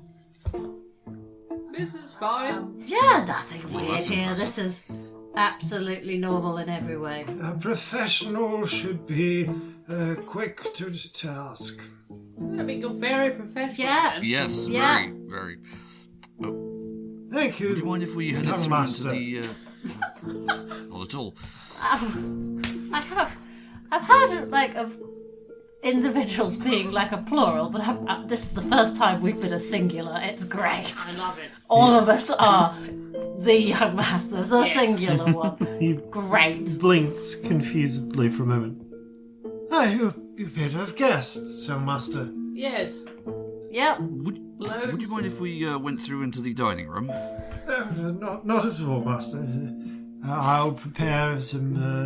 I'll prepare for you and your guests. Again, sort of flickering, and you see 2 like the frying pan continues jiggling itself, but now Squintworth is collecting plates and moving them with unnerving speed over towards the dining room, the now lit dining room, and laying out the table. Wow, I'd say that's been really good for him. What's that? You're a very good butler. Thank you. I'm a valet, young master. Oh, sorry, Butler Mr. is Butler. my surname. Yes, thank you. That's what we meant. You're very good at being your surname. Toasted. Would you care for your toast on one side or both sides? Both. One. I'm curious. One side. All right, one side for 2 of you, both sides for 1 of you, and you, young master. I'll try one side as well, as you say, young master. There is a version of Squinty you notice over by the fire, toasting bread on a fork. Oh, wow. Jeffrey would like one too, please.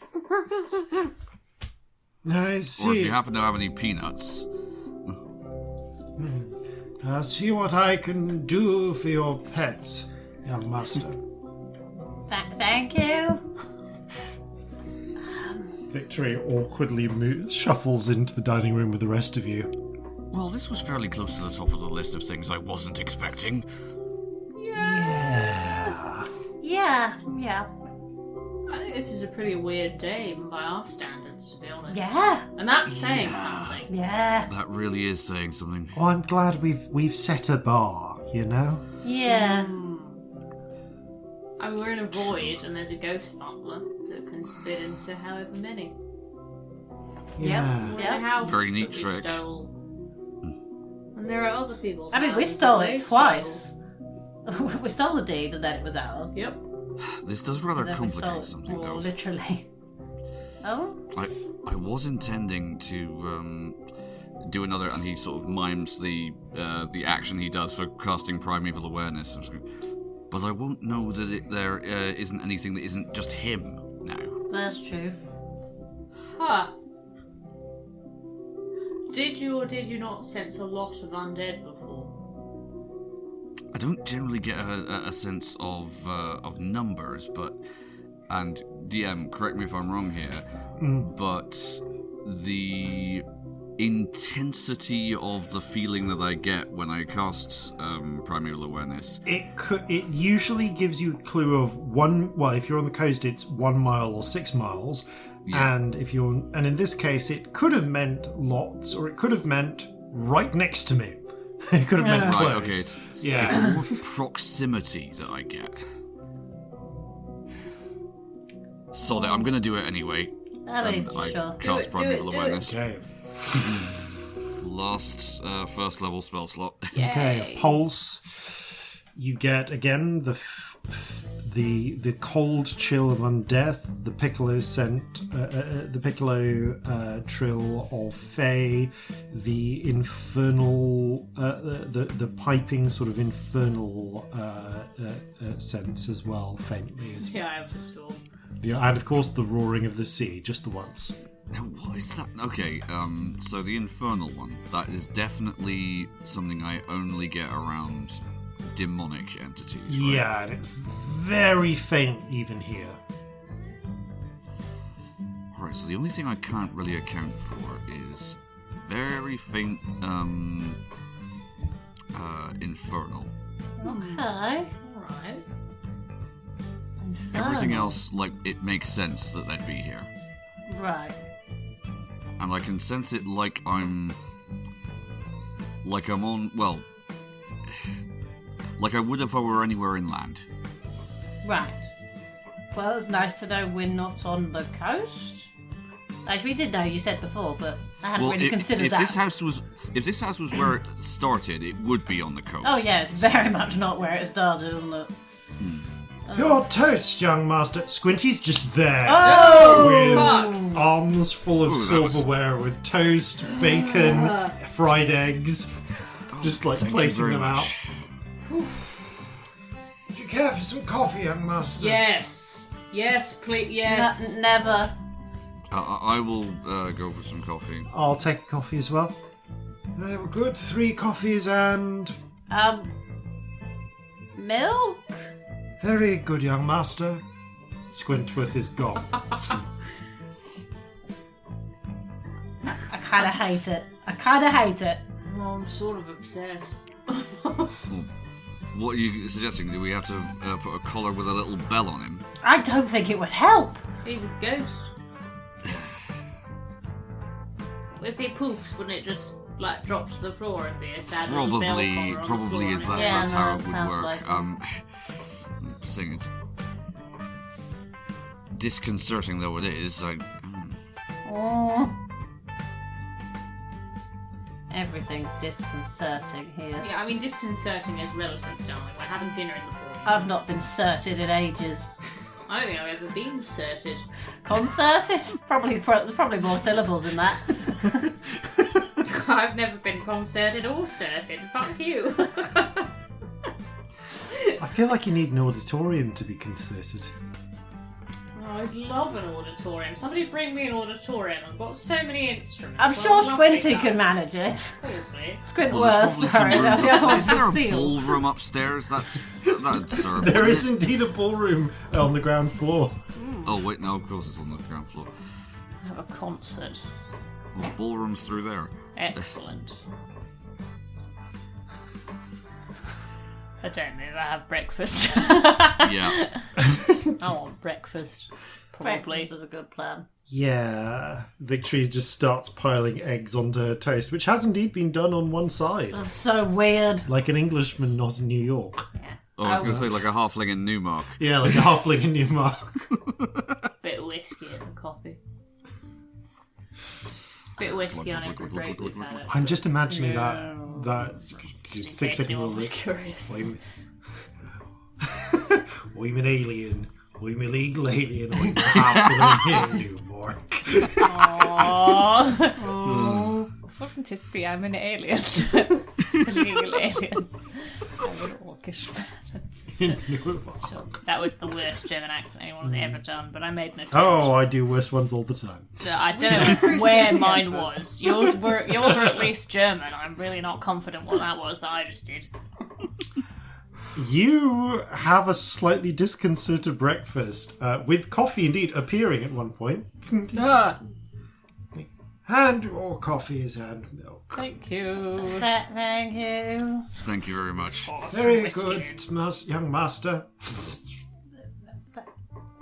Horrifying. Just horrifying in every way. I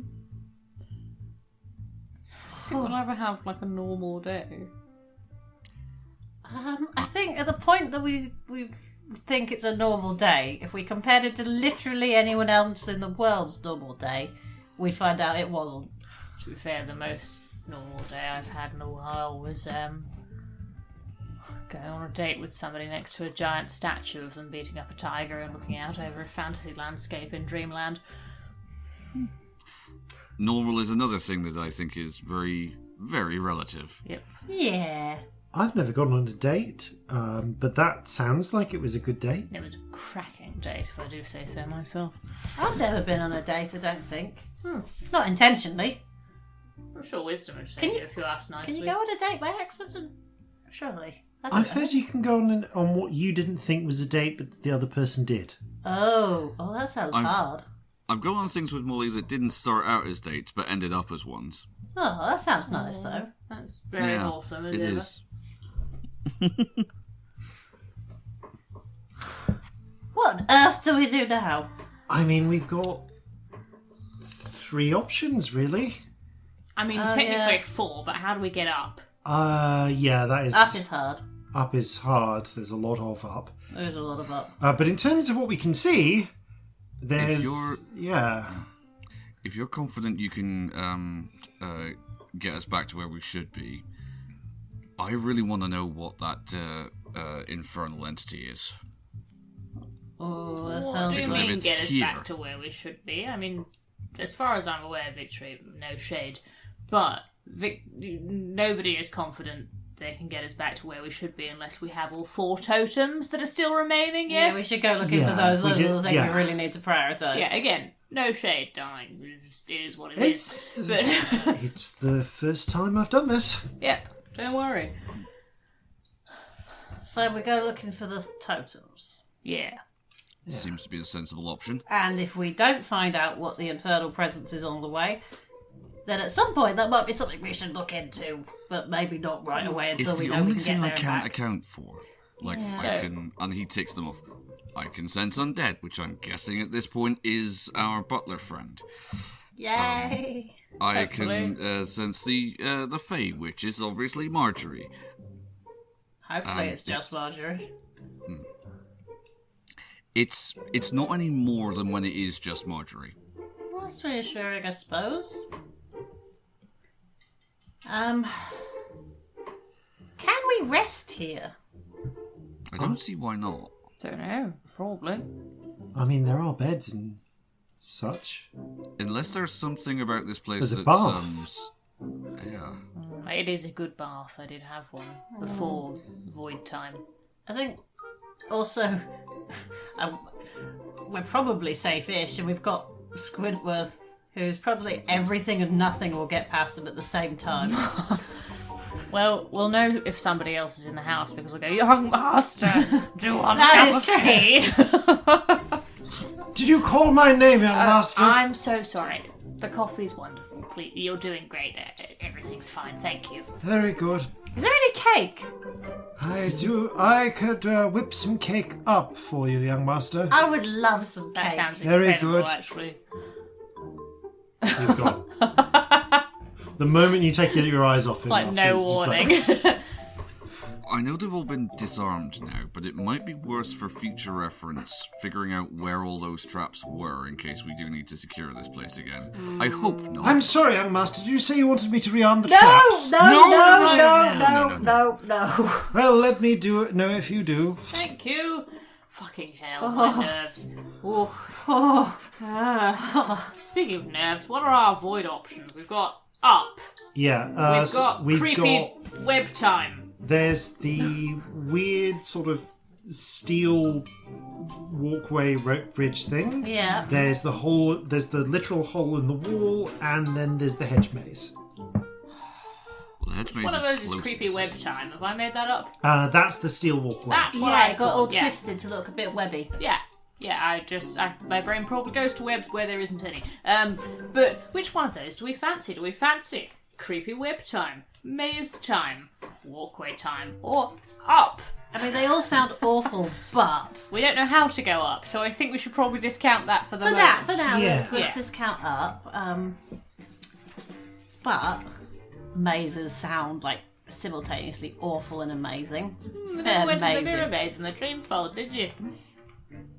That sounds awful. That's why you still like mazes. Right, yeah. Maybe we should get that one But like over with. hedge mazes. Also, I just feel like we could set fire to it if everything goes wrong.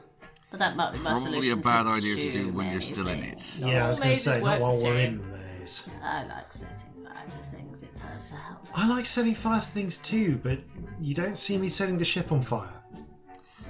Have you set your ship on fire? Well, not deliberately, no. Why would anyone do that? Not. Maybe a little bit. Not. Not since I was very little.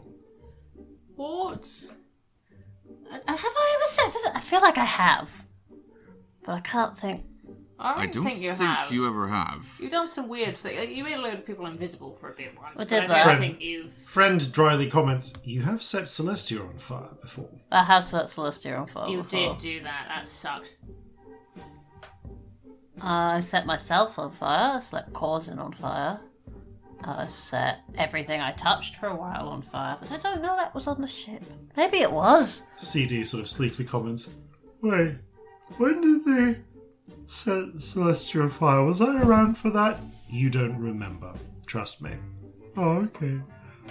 Oh, that was actually just before CD. I think I mostly hit me and Corzin. You were a bit busy being unconscious, a little bit off. Oh yeah, I don't remember. I heard afterwards. I was probably lucky it didn't really hit me. Yeah. If I recall correctly, that actually was not the current ship we're on either. Also, that bit was in the creepy pyramid time. Yeah. Just before CD. I've set a lot of ships on fire, but it doesn't tend to be intentional. No, it does tend to be intentional. Other way around. Sometimes fire happens. so Where are we going next? So, going through the maze and not setting it on fire after us is one option. Yes. Scary, scary web time is the other one. And what's the other one? Creepy walkway time. Yep, hole in the wall. Hole in the wall.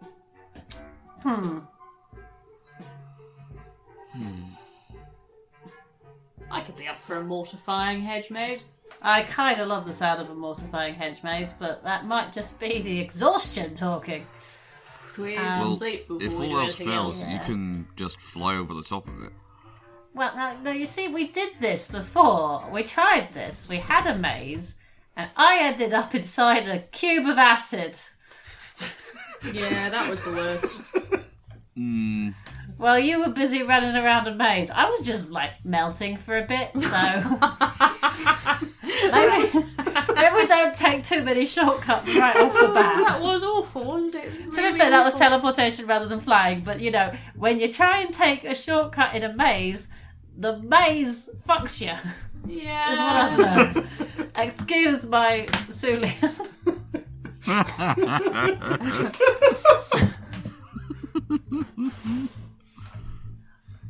So, we have a nap. I'm very up for putting off the mortifying hedge maze. Yeah. I kind of want to see what Moth-Man's bedroom looks like. Well, we've I seen too that. want to see what MOTH-MAN's Which bedroom one was looks Moth-Man's room? Which I've got to go find it. It was the one that had the training room just off it. Oh yeah, Oh, weird. yeah. No, we did do that, didn't we? That is a man who does not get company in his room often. Maybe I'll have another bath. It's the best bath. Scamp's in a weird mood tonight. Did I take this then that you are taking a long rest? Yes. I just Yes. can't get out of my head that argument that happened online over whether or not Batman goes down on people. Like, there's a whole thing where they kept, what was it in? It was Why do we like think it he got would... censored, where like they had to cut it out, like him and Catwoman, where it was implied that he was going down on her, and the internet was like, of course he would. Of course Batman would do that. Well, I just don't think Batman would cower away from that task of ours. MOTH-MAN, however, has never been intimate in his life. I mean, we don't know. MOTH-MAN might be grey A. Maybe he's just not interested. That is fine. Mothman's two interests were punching and vengeance. Yeah. MOTH-MAN's sexuality is vengeance. His orientation is justice. Weirdly, I do feel like Mothman is less likely to go down on a person than Batman. Yeah. Because Mothman's sexuality is absolutely vengeance and justice. Yeah. Those are character names, and now that's a problem too. Oh god, I hadn't thought of that. There's character names for the same character. Even worse. The only Poor person Mothman thinks they're different people who just look alike. The only person Mothman will go down on is Cameron. You take the next few hours to have a kip, Not in Mothman's bed. have some cake, have a bath, and generally relax. Squidward does a decent cake. What kind of cake is it? Sponge. With jam. Is And there hand-whipped cream. extra alcohol in this house? There is There's a whole indeed- wine cellar. So, well, there is a buttery. Yeah, there is a full-on wine cellar with wine. I'll take a bottle or two of wine. Yeah, Just You- quietly. luxurious sort of bath. Oh yeah, and I'd probably drink a whole one in the bath and then take another one for later. There's like like you when you eventually emerge, you see that like Victory, who's been like napping on one of semi-napping on a chaise longue, kind of wakes up. Are you done with the bath? Yeah, you go ahead, darling. Thank you. Yep. Goes in. Sorry, I closes the didn't know door anyone after was you. waiting. I was fired up a bit. And several hours, 8 hours pass. Spells are restored, etc. Yay. It does scrying restore. You don't know. Oh dear. We've got anything Do I else not that feel it? recharges it? This is a good point. Do you feel it? It's broadly long resty is how that restores. It's once per day. Yeah. The time you spend, you don't feel like enough time has passed. It doesn't feel like 24 hours have passed since you Right, like okay. since morning of That's the fair, previous thereabouts. Though, give me a wisdom check, please. I'm so good at that. 3. Yeah, that's all the information you get. For now, assume you have one charge left. Yeah. Okay. You arise. Squintworth has prepared some packed. Has prepared a packed lunch. What's of in the packed lunch? gammon and hard cheese sandwiches, That sounds good. with some slightly wizened apples. Okay. Okay. And I suppose a few corked bottles of small beer. Very nice, Enjoy the thank you. term small beer. As opposed to big beer. Yes. I don't know. It's Large beer. it's literally just a bottle of low alcohol beer. Well, I know what it means, Yeah, but I always but it's also picture quite like small. a little one. Yeah, they are, Exactly the what- bottles are not big either, so it's just a small beer. So you ask for one in the a halfling bar, and the barman says, "You trying to be funny?" I think I always picture comedically small. You know, like those little. Like the little alcohol. Yeah, like you Taste. get Well, The those little tiny bottles you bottles get of on whiskey. aeroplanes. Yeah. Little beer. When people say small beer, that's what I picture. That is adorable. It's definitely not right, and I'm aware, but I enjoy picturing it nonetheless. I like low alcohol beer. Some good ones there. You can get them in some nice little gingham bundles. If you put a stick through them, they become a bindle. Oh, that was a very wholesome fact. Thank you. Yeah, like the classic sort of running away from home bundle on a stick. It's called a bindle. I did not know that. Yeah. So, having garnered your packed lunch, put together by your undead ghost butler, Right. tied to the house, Victory certainly seems refreshed. Right, let's go do a hedge maze. Yeah. Yay! All right. Tell you what, I've got an idea. Corzin is going to take out a single silver piece and place it at the edge of the hedge maze where we enter, and assuming that the hedge maze is not in total over 1,000 foot square, which seems like unlikely. Is it right? If it works the same way it does elsewhere, I should be able to tell exactly where this is relative to us. That's good to know. That's useful. Okay. You head Mark off a silver piece. you head to the edge of the garden hedge maze.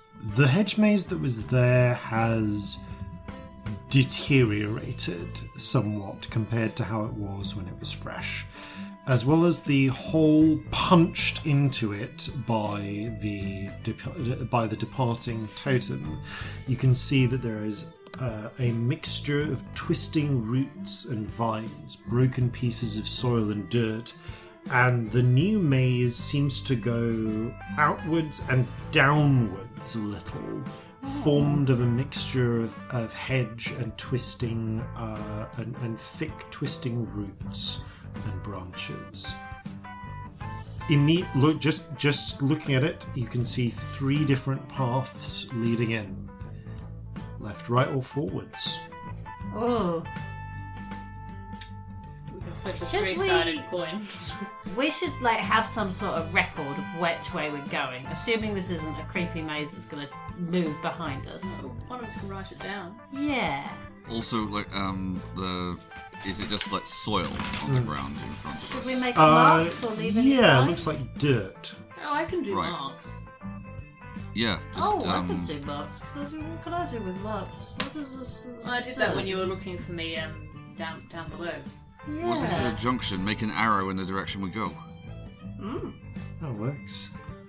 Oh, I could just burn a small marking or whatever. But this will That be works. rainbow. Something that isn't gonna fade over time. Okay, this will fade over a little. Like, how long can we? Oh, like an hour. I can do an hour as well, I think. Unless Maybe we've- burning is more Evolving sensible. contract. Maybe I we mean, do either way. both. Yeah, let's mix it up. I Because suppose. if physical things fade, magic might be better for an hour. But if magic fades, something physical like a burn might be better. Yeah, So let's go on burning that going basis. away quickly. I can do little jolts of lightning burn arrows. Lovely. But let's not set fire to the place we are in. This is the thing I have Yes. learned. Well done. Look at that. One lesson. All right. Oh, hello. At 11th level, the shapes and colours you make appear on dirt or stone last for 12 hours. Oh, nice. Okay. Fit. Unearthed Arcana. Yeah. Oh, this is expanding cantrips. Expanding Evolving evolving cantrips, cantrips yeah. even. Which to one's your one for making marks? Prestidigitation. Prestidigitation. I think with prestidigitation you can just do more things at once. Yeah. Yeah. Yeah. So But I can if also do a there's- mark and leave it. Like, it's not one of the ones that I have to keep accurate. But I have to keep active, even. But Okay. What I'm going to say then is because I'm not going to make. Frankly, in an auditory medium, if I make you run through an actual maze, this is going to get very confusing very quickly. That is fair. fair. I'm going to ask one of you to take the lead on this, to begin just making your way through the maze at all. I'd like to know who is taking the lead and what and how you are going to what methods you are using to sort of track your progress. I mean, I guess Celestia has a suggestion. Oh. When you're lost in cave systems, they tell you to put one hand on the wall. Yeah. Leave it there. Would that work? Possibly. Do we know what direction this thing went in vaguely? We'll look for the hole in the hedge. Yeah. Yeah, I mean, there can't just be a hole the whole time, otherwise we could just walk through the holes and skip the Well, it wasn't maze, I'm guessing. Big enough. Indeed, looking at it, you can see where the hole did punch through, and new roots and vines have covered over, creating a new maze through it. But there are obvious points where foliage has been torn here and there. It's just that there are paths. It's sort of, you can see where the hole was punched through the maze, but new maze has come up. But there is still bits of old maze left. It's just that they don't necessarily run in the same way as they used to. Horrified. But we know a sort of general direction. So we can get a feel of whether we're going the right way to a degree. But yeah, the hand on the wall thing sounds good. I kind of feel like Corzin's maybe got the best sense of direction. I agree.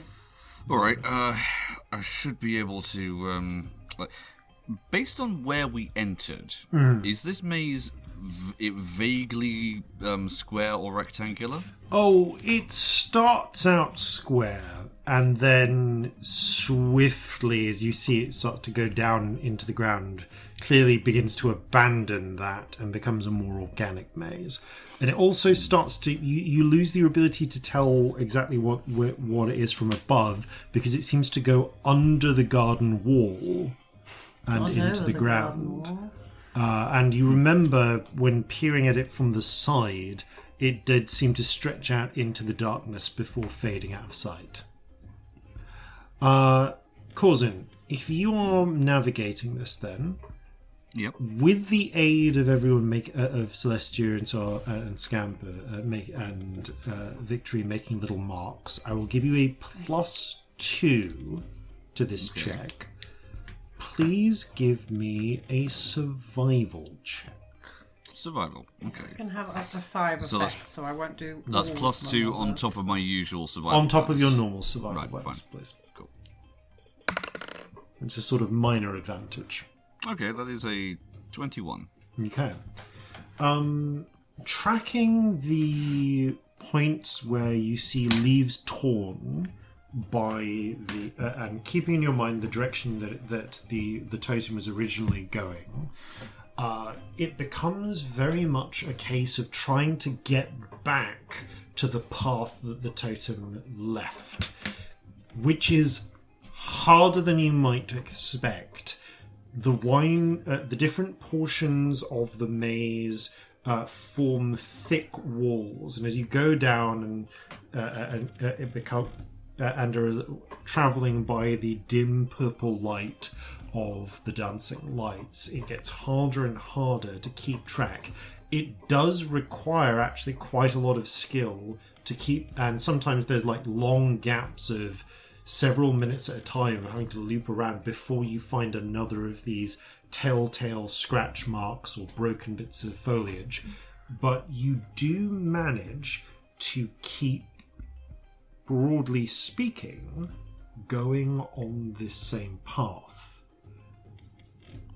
You travel for 5 minutes, 10 minutes, 15, looping and twisting your way through, before you hit a point where up ahead the vines seem to crumble, have buckled, and there is now a very narrow passage where earth and rock seem to have crumbled in from above, and from below, thick, like the roots of great trees, vines have come up, creating a very narrow point that one too narrow even for you to easily slip through, Corzin. Unless you try and find a completely different path to carry on, you're going to need to... One of you is going to need to figure out a way to get past this blockage. Not Corzin. It's taking most of your focus, figuring out how to... keeping your internal map of the maze in your head. Okay. Okay. I mean, would like a thunder wave work? I don't know. Glass objects back. It's fixed. Probably not. Maybe. You're not sure. It could do, depending. You have options. Okay. Possibly not that one, but it could work. Oh, we've got bombs. We've got bombs. We've got 8 bombs from the Moth Cave. True. Very true. Here and My character sheet is not loading because I lost my internet connection. Come on, tell me what got on spells. Oh, thank you. There we go. what have we got in the spells? That's exactly what I'm doing. Or equipments. Bombs are my favourite right now. Bombs are nice, but they are sort of like loud Oh yeah. and flamey. Oh, very much. I mean, How flammable do we think this place is? don't know. My darling. You appear... How literally, dry does the vegetation look? I mean, looking at this, there's a fair bit of wood near us. It's living, for the most part, and there's a lot of dirt and rock. Don't know. I know. Obviously, I know it's easier to set dry wood on fire.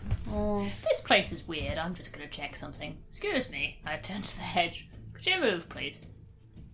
The hedge obstinately refuses to move. I thought it was worth asking. You know what? Fuck it. Go on. Make a persuasion check.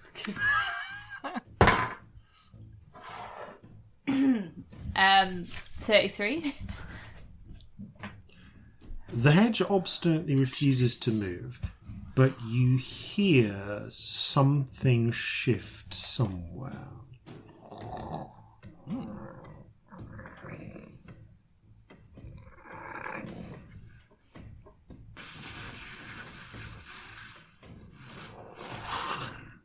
You look back and you see another passageway has opened in the vines.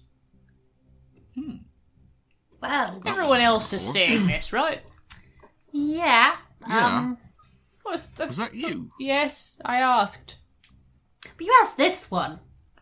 Yes, but is it giving us an alternate route? If it's not, it's very rude. Because it's clearly Worth capable. having a look.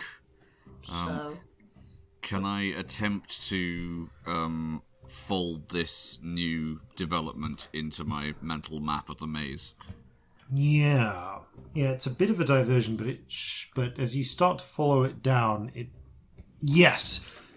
adds another 3 or 4 minutes, but it does get you back. You do catch another sight of one of the telltale pieces of damaged wood that shows that where the totem must have run through. As we walk There it is, through. we're on the right track. As we walk through the hollows. Thank you very much. There's no immediate response. Doesn't hurt to be polite, I suppose. Well, no.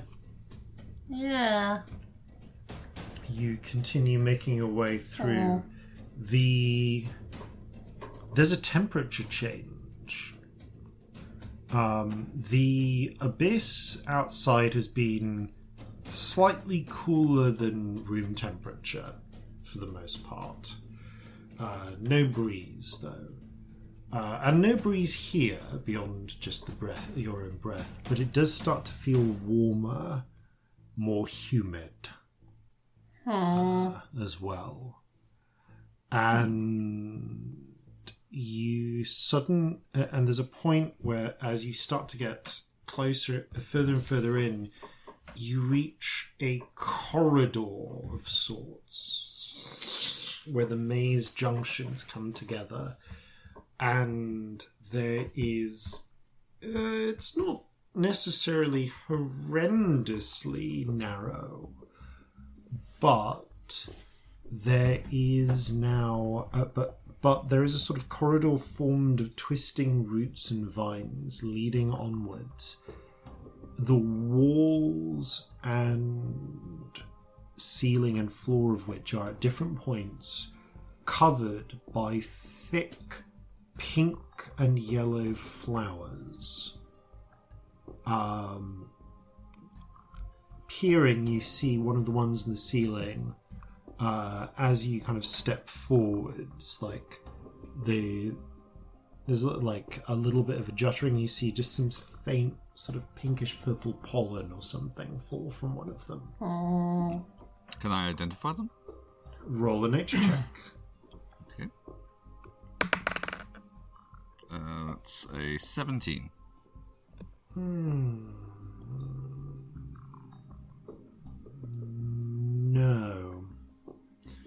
No, these are unfamiliar to you. They're not Underdarky, are they? They're not Underdarky, to your knowledge. And indeed, these are unfamiliar to you. They look tropical in nature, but you've never encountered them before. Something tells me these aren't native to Newmark.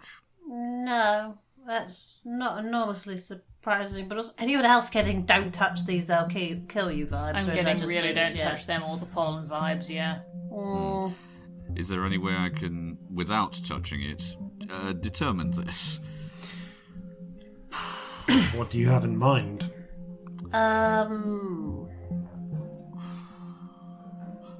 Well, actually, I have on my person some Ashwinder venom. Does it look like the pollen or the coloration of the petals on these flowers is chemically similar to it? Ooh, roll me a nature check. Okay. Okay, that is 21. There's chemically similar. There's not really a way to tell, but looking at these and the way and thinking about similar plants you've seen before, you feel like these are probably... The real danger of these is probably getting into your airways. I was going to say, do they have an odour? I was going to ask what they smell like. There's a very faint, sort of like a rotting fruit, sickly sweetness that permeates this area. So we probably don't want to get too close to them. No. Do we think that if something gets closer, they're going to be the kind that just vomit pollen everywhere? I mean, one way to tell is there a rock nearby. Let's step way back when we do that, but yes. Actually, I'm going to say at this point, most of the earth and dirt has given way to thick roots. Okay. I have this magical chest set that I have never used. Hang on, no, wait a minute. Something that's a little less... Never will. We've got ship's biscuits. Somebody surely has ship biscuits. Yeah, I've got some in a pocket. Would you mind sacrificing one? Although, Corzin, if you've got Breaks off a what little do you say, Corzin? I was going to say something that isn't food. I'm just here, and he takes out a single lead shot. I mean, that works too. Oh, yeah. Oh, yeah. Save your biscuits. Yeah, don't waste biscuits. I mean, Well, they're don't waste ship's anything they're that you ship's might biscuits. need to rely on later. Throw them away. Burn them. Okay, yeah. I donate the single lead shot. Well, to be honest, Corzin, you probably could throw it better than any of Yeah, us. you Let's throw all it, step darling. back a bit, and you could throw it. Alright, here we go then. And I throw the lead shot by hand at the You thing. hit one of the flowers, it immediately just scatters a small spray of pollen. Not explosively, but just in the way it's of a flower that has been Like it was resting on disturbed. it to begin with. Okay. Okay. And yeah, the pollen sort of sweeps up into the air a bit. You've now dispersed pollen into the air in this corridor. Interesting. Victory, you can do small gusts of wind, right? Yeah. Could you, like get rid of the pollen, maybe? I mean, I can try and push it forwards. I could do small gusts. I could do a big gust, but that's like a really big gust. Just keep doing small gusts and just put it off. I'm kidding. Sorry. I don't know about you, Victory, but we can all breathe underwater, because even here, out of paranoia, my daily routine of casting breathe water has sustained. We got any just like a cup of water we can just put our face in until we get past? Or just like some bowls. Yeah, Because I can hold my breath for Should a we while. all just hold our breaths until we get past that little bit of pollen? Probably the simplest thing. Anyway. All right. So what is your plan? I'm going to put my face in some water. I'm going to breathe any air. Okay, you've got a bowl and some water skin. I mean, you've got your magic bowl. You probably have breathe water out skin. a water skin? Yeah. Oh yeah. With your water thing, you probably could. I'm going to try doing that. That sounds stupid. I'm going to cover my nose and I'm going to breathe through a water skin. Okay. I'm going to do the same thing. That sounds fun. Okay. Corzin, what do you do? I am going to take a deep breath, pinch my nose, and hold my breath going along. Okay. Corzin? Con save with advantage. Victory Poison. does the same.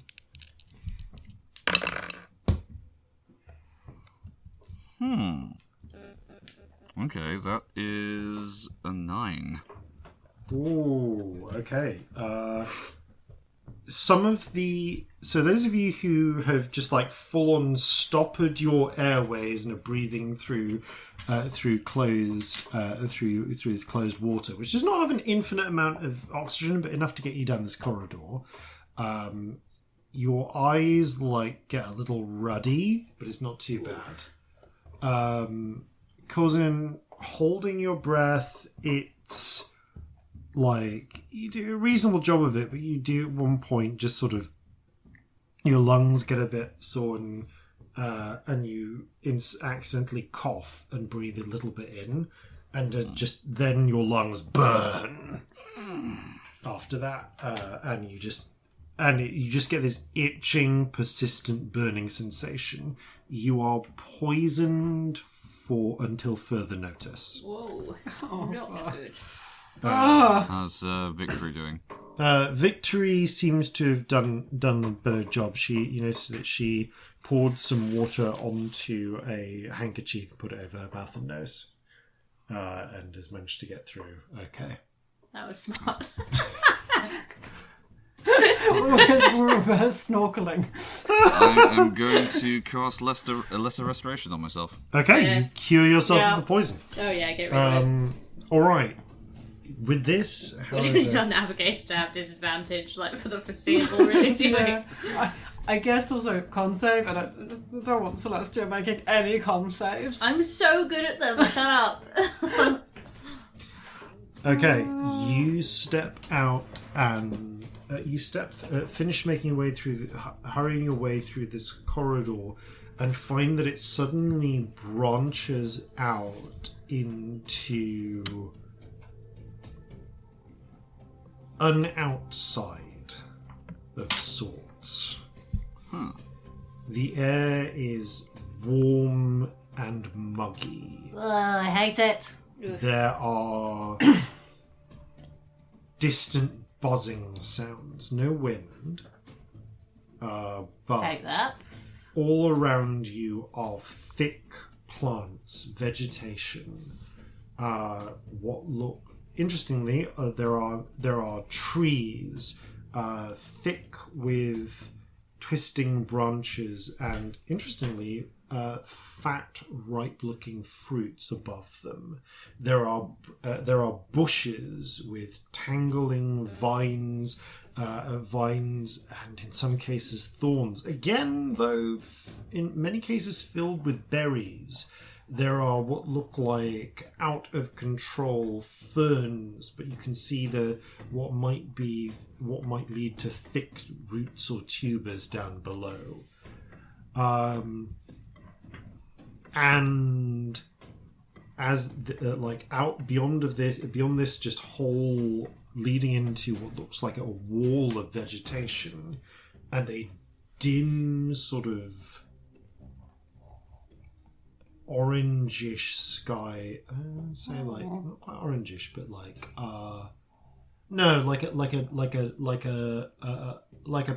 going to say a pale blue sky above, in between through what canopy you can see. It just seems to stretch out into, for want of a better word, jungle in all directions. And immediately you hear the rustling sounds from multiple directions. Oh, good. Well, I hate all of this. Trees brushing and moving around you. Oh, fucking woods, isn't it? Yeah. You were gonna have fucking woods here. I could feel it. I mean, I think technically this is jungle rather than woods, it's but yeah, it's definitely basically Fucking jungle. thing. Yeah. Shut up.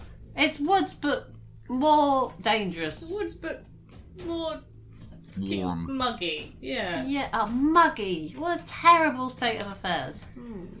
We should complain to someone. We should. I'll write a letter. I don't know who. roll initiative. Oh, fuck. That's why I was going to stand around complaining. Yes, because you stood around complaining. 8. Fair. I don't like it when it's muggy. 11. We suck. 11. We do Scamp, suck. what was yours? 13. 13. 8. Yeah, 13 for Celestia. Terrible for victory. Okay, let's roll for this. Okay, so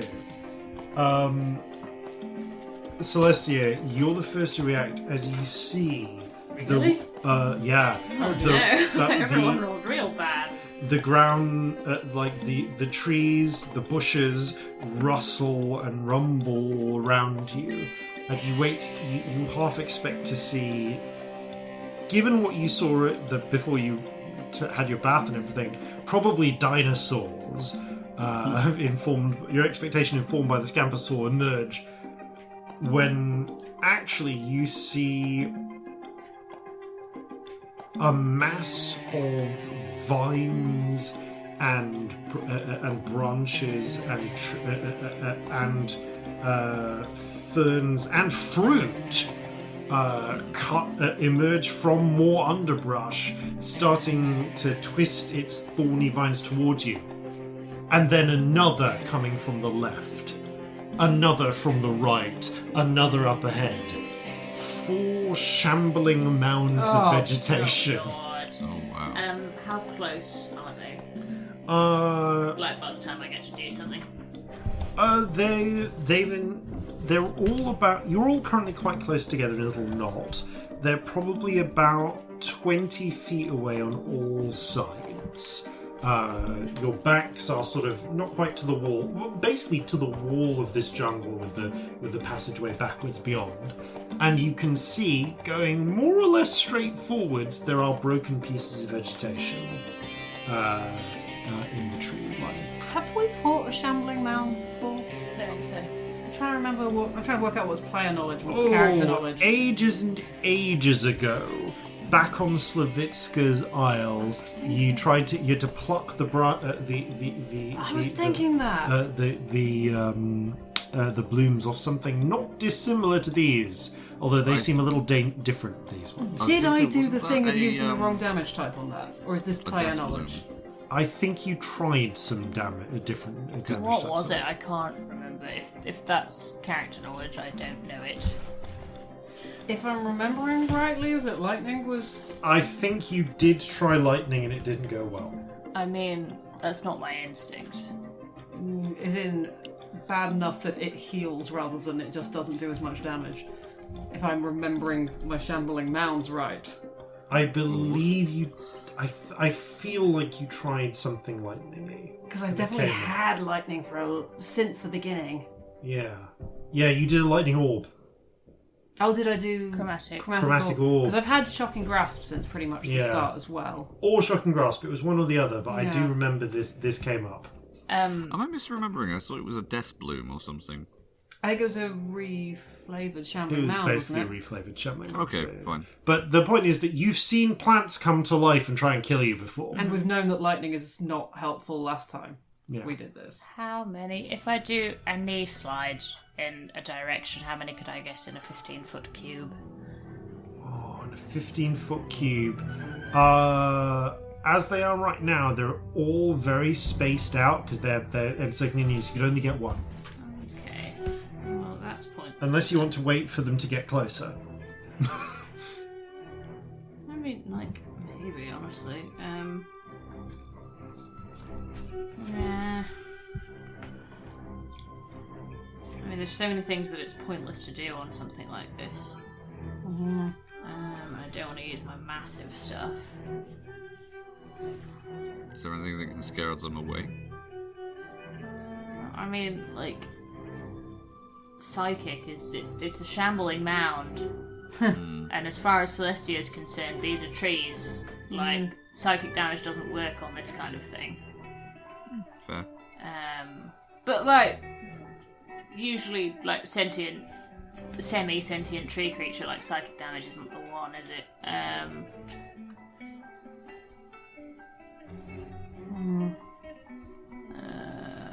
struggling. I mean, can I hold an action? You can hold an action. There are at least 2 near me. Yep.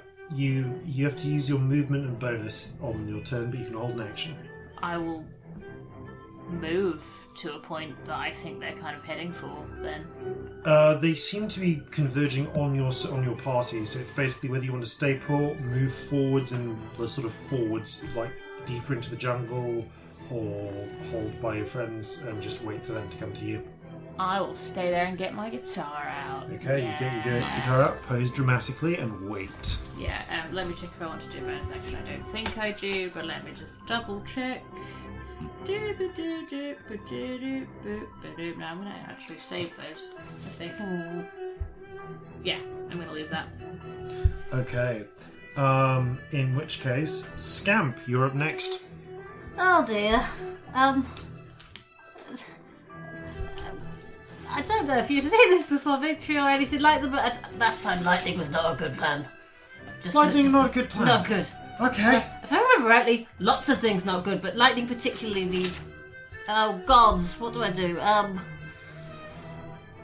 Ooh, that's a terrible idea. Oh, that's a worse idea. Oh no. Well, just do something. Yes, something. How big are these things? What's the they're size? pretty Large, big. They I are think. large. There's Okay. like they're squat to the ground, but they're like well, they're relatively squat to the ground. They could probably at their highest, they're a Celestia height, but they're wide. Okay. And It's like a morass of bushes come to life. okay, that's probably not actually going to be particularly helpful, so we won't do that. Let's just do some damage, because sod it. Tide's active or not? I can't remember. Tides are currently active. So I can't use time. Fine. I don't want to do anything too high level when I don't have advantage on things. I suppose actually I could just try getting rid of one for a bit. They're closing in. Yes, Make they a are. choice. I will. Sod it. I'm gonna be a giant dinosaur because I don't want to get caught up in Okay. this thing. I'm gonna be boring and just bite them. Sorry.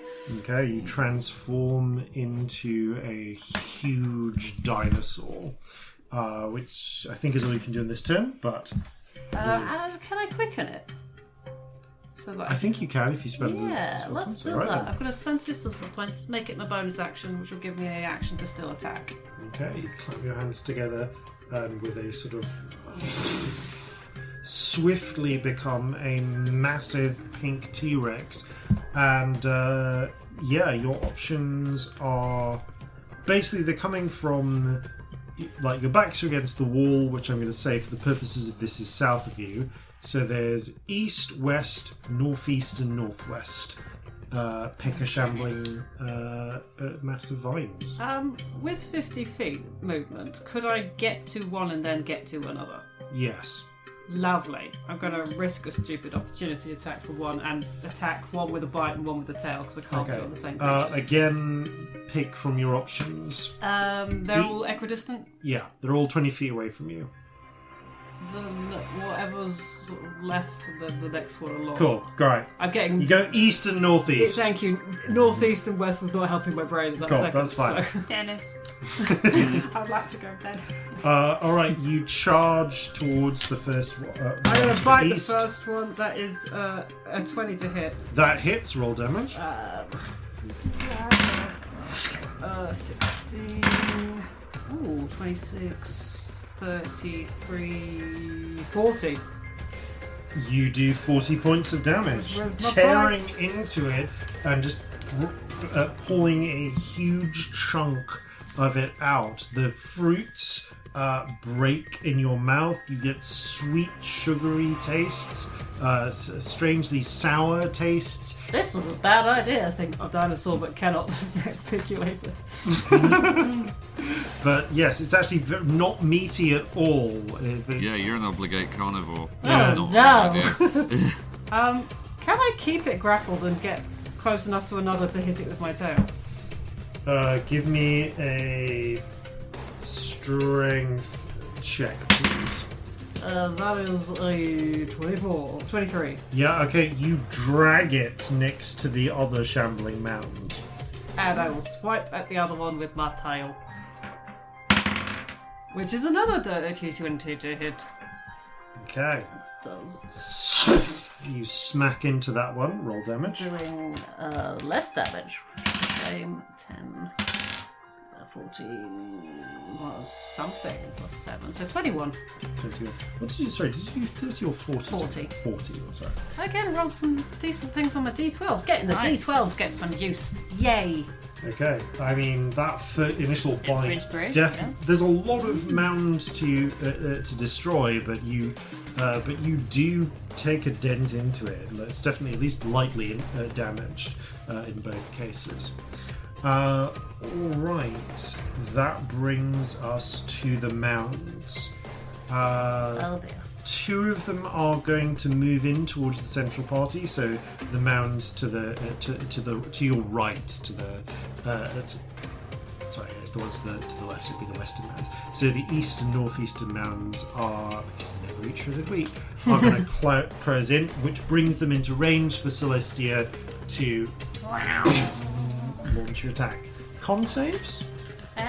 God, hang on, I haven't done Thunderwave in so long. Give me a second to look at the spell card. None of you Thunderwave. Yes, con save. Okay, they both fail against DC 18. Roll damage, please. Okay, they're also pushed 10 feet away. Oh, okay, which, If they fail. yeah, I mean, that kind of, that has a real effect. They are very why slow I went as a creature. instinctually for Thunderwave. Yep. Because the whole thing is if they get too close to you, it's bad, right? Yep. Yep. And I feel like that's not a huge in-character leap. It's because not. Roll they're damage. sentient hedges that are closing in on us. That Yeah. is maths 14. Okay, they both take 14 points of thunder damage, and as they just get close enough to attack, are pushed back 10 feet, forcing them to use their action to dash and continue shambling closer, but they're unable to attack. It's Cool. like they're just sort of shambling in the direction of food. Nom nom nom. As they're pushed back, leaves are scattered. They look maybe lightly inconvenienced by this, and It was a level continue to 1 spell in all fairness. yeah, and continue to shamble closer. Okay, so meanwhile, there's two more. who are going to just immediately attack the nearest food source, which is currently regarding them as a food source. Very unpleasant food source. A very unpleasant food source, but food source nonetheless. So, does a 19? Oh yeah, T-Rex is not hard to hit. They're just big. Okay, yeah. All 4 attacks hit them as they smack tendrils of just huge masses of thorns and vines and cracking fruit into you. It's like a weirdly edible, although not for you, mound. Okay, so d8s for this. 3, 4. How many d8s? There we go. 12, 17, 27, 34, plus 16. 50 points of bludgeoning damage total. Well, I'm gonna do Okay, this next and do time. I have to do a con save for that whole amount? Generally, the rule I do is from a single source, so technically, because of the way those ended up coming together, you have to do 1 against, I think, 22, 1 against 28, so it'll be versus DC 11 versus DC 14. First one's fine. Second one's fine. Because it's from 2 different sources. So yeah, if someone multi-attacks you with 4 attacks, then it's the collected total amount. That's There's 2 lots of multi 2 lots of creatures. Yeah. Okay, that is all the Shambler's turns. Corzin, you are now right next to 2 of these mounds. Okay. And you can see 2 more are mobbing T-Rex Scamp. Although Okay. 1 is currently in T-Rex Scamp's mouth. Oh yeah, this being restrained have effects on it. It doesn't. I don't think it gives it disadvantage on its attack or anything. I think it just drops its speed to 0. But I will just double check that because that might have an effect. And I may have forgotten a thing. I also forgot that was a thing, so it's not the end of the world, and we can just ignore it for this round. Oh, attack rolls do have disadvantage, and you do have an advantage on the attacks against the restrained creature. So I will just quickly roll to. No, both of those would have hit. Cool, good to know. And one of those could have been a crit, but wasn't because disadvantage. Yay! Right, Good to know. that's all done. Course. Right.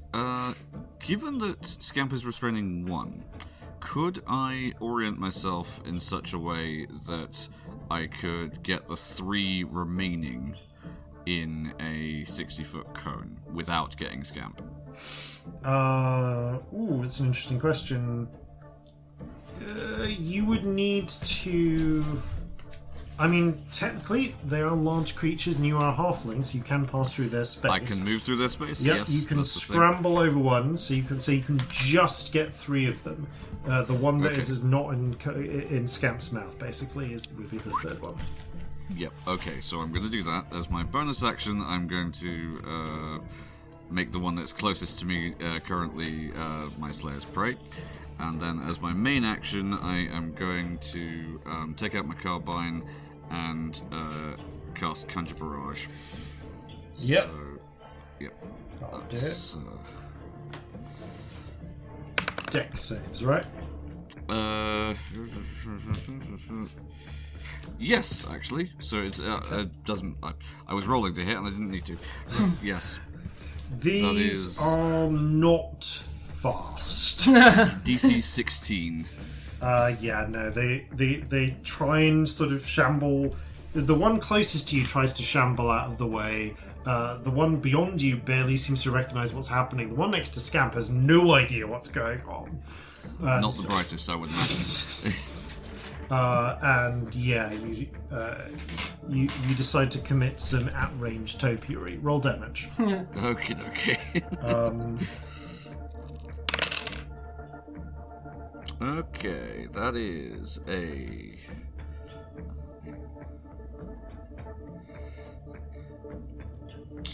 21 piercing damage. Nicely done. Save for half, obviously, but yep. Victory calls out to you, seeing you on the other side of the shambling mound, calls out, "Yeah, back a bit further if you can." As she starts rubbing her hands together. As in moving, I need to move back. Yeah. Okay. If I have the movement, I will try. Yeah, you move back another 10 feet, which is about as much as you can manage. But it makes a difference because Victory, rubbing her hands together, hair stood on end. She has since combed it down after her shower. It's back up on it, and again, claps her hands together, and with a thunderous clap, in fact, casts her own version of the thunder wave against the two shambling mounds in front of her.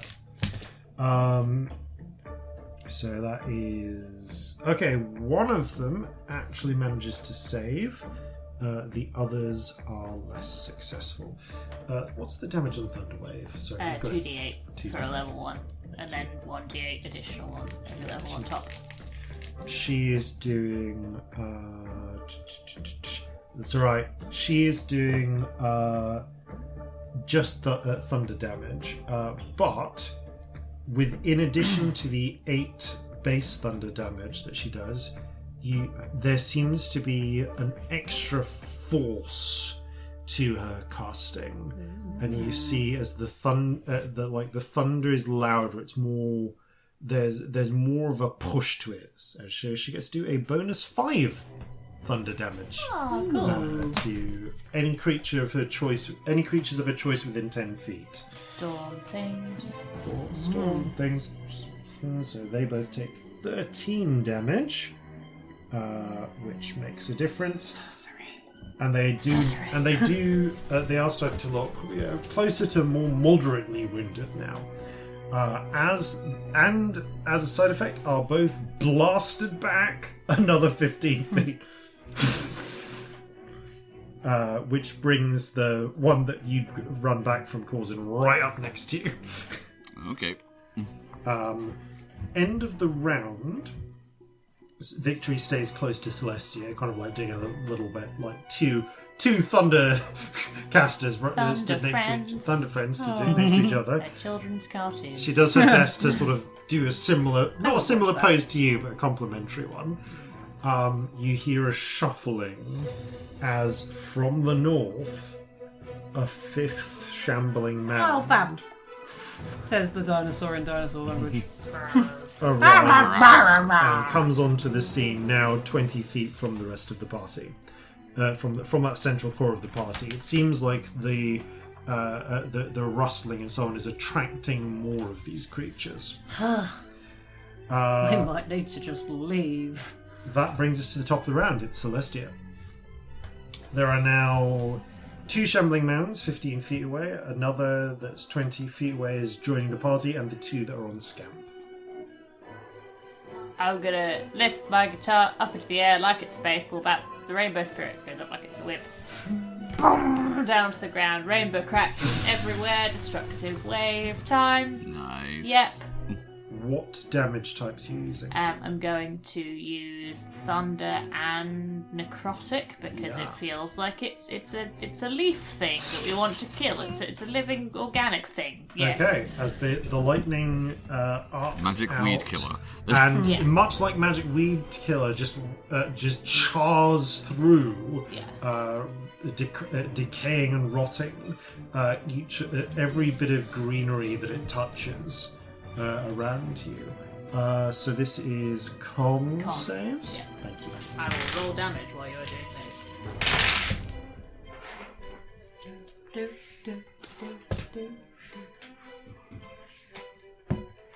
Yay, 1 success. That is 20 thunder. Okay. And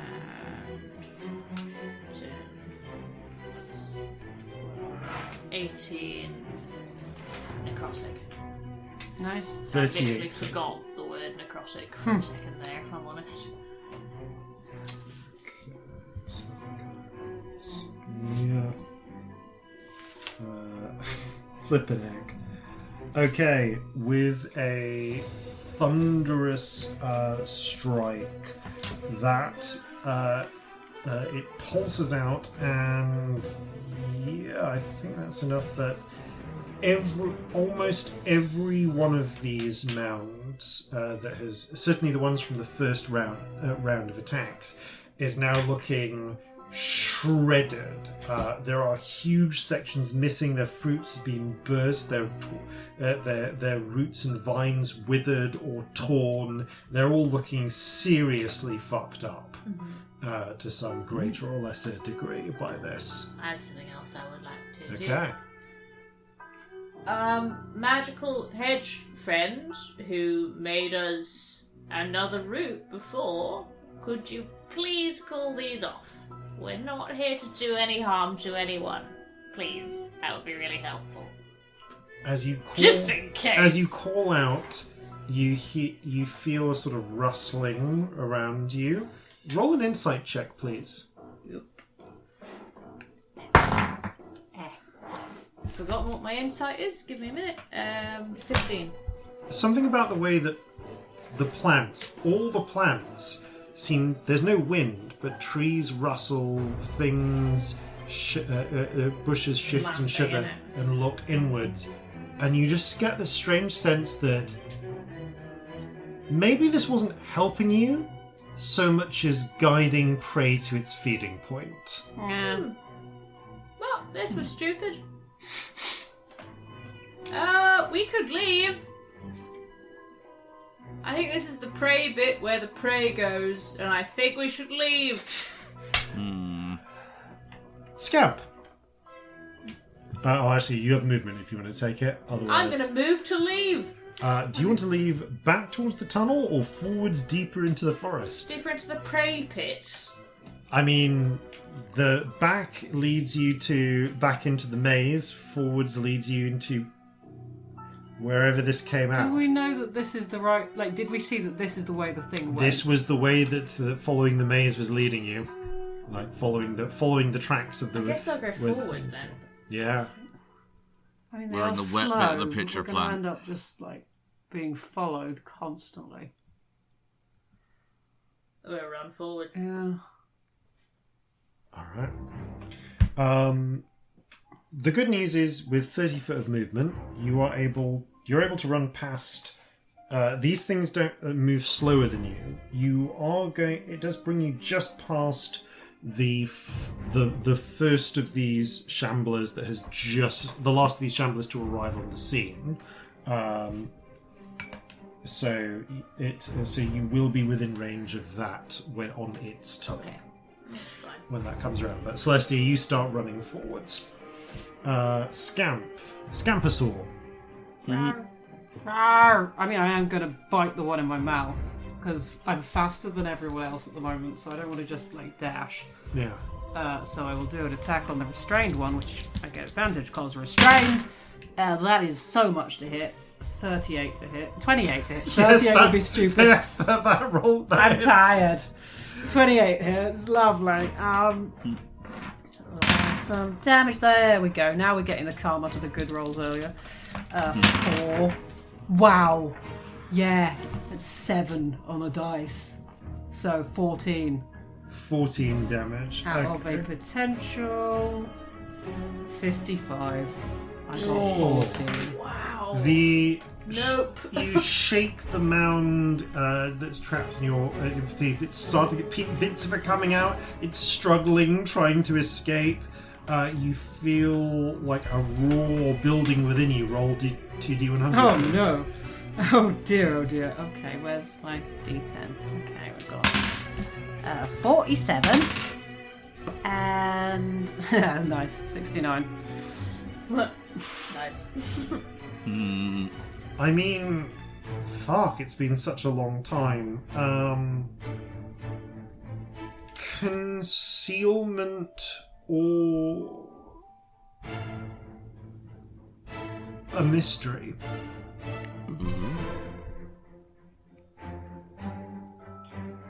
How far away is everyone from me?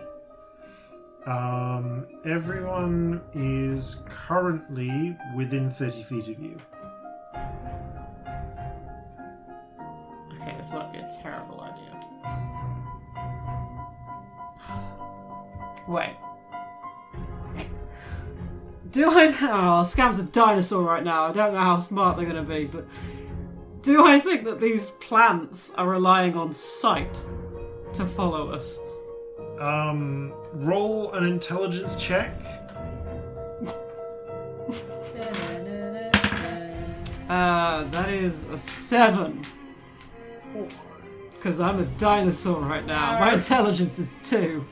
Intelligence is Oh, wow. I mean, you have no idea. I have no idea.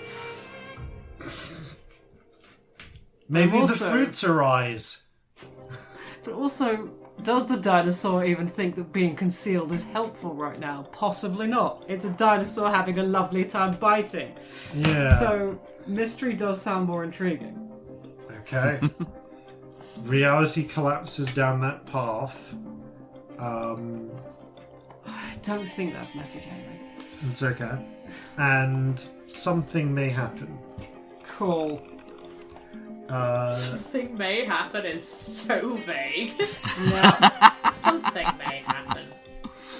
Anything else? Then again, it may not. Roll, yeah, roll your tail attack. Yeah, on the other one, that is a 13 to hit. It's got a mess on it. That does miss. You break off a few bits and pieces of greenery, but it's not enough to strike for good. But if it looks like we're leaving, I'm going to start going in the direction Celestia's going. Dragging the one in my mouth with me, so I'll be going at like half speed. Okay. Which I think is probably just about still faster than the mouse. Yeah, your what's your speed? Is the T-Rex is 50 feet.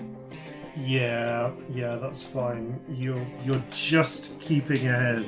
The one that's not in your mouth does get an attack against of opportunity and misses horrendously. Huzzah! Like 10? 10 does not hit. Yeah, I was gonna say. That would suck. Okay, the mounds around you begin. The mounds around you begin closing in. So the mound that was Scamp, you are now racing ahead of everyone else because slightly. You're at about 15 feet ahead of Celestia because of because you started out going outwards a bit. So the one that the two that were next to you, one's in your mouth. The other one is going to shuffle against the nearest creature it can see, which is Celestia, as is the one that was already next to Celestia. So they will both take attacks against you. The ones that were near Scamp, that were near Victory and Corzin, are going to go for the nearest ones they can perceive, which right now is Corzin. Okay. They shamble closer, moving pretty slowly, like a little slower than Corzin can run. So attacks against Celestia first. 14? Nah. And mind you though, 18. Oh yeah, Yeah. easily. Okay, so two of them of the smacks of different of tendrils go for Celestia, and miss. But the one that you just run past, that you're about to escape, reaches out with two tendrils, and a vine wraps around your ankle, grabs you, pulls you down, and with a yelp drags you into it. Where it starts, you feel Numbing. things start pressing in all around you. That's not me. It pretty much starts numbing. Okay, so you take 8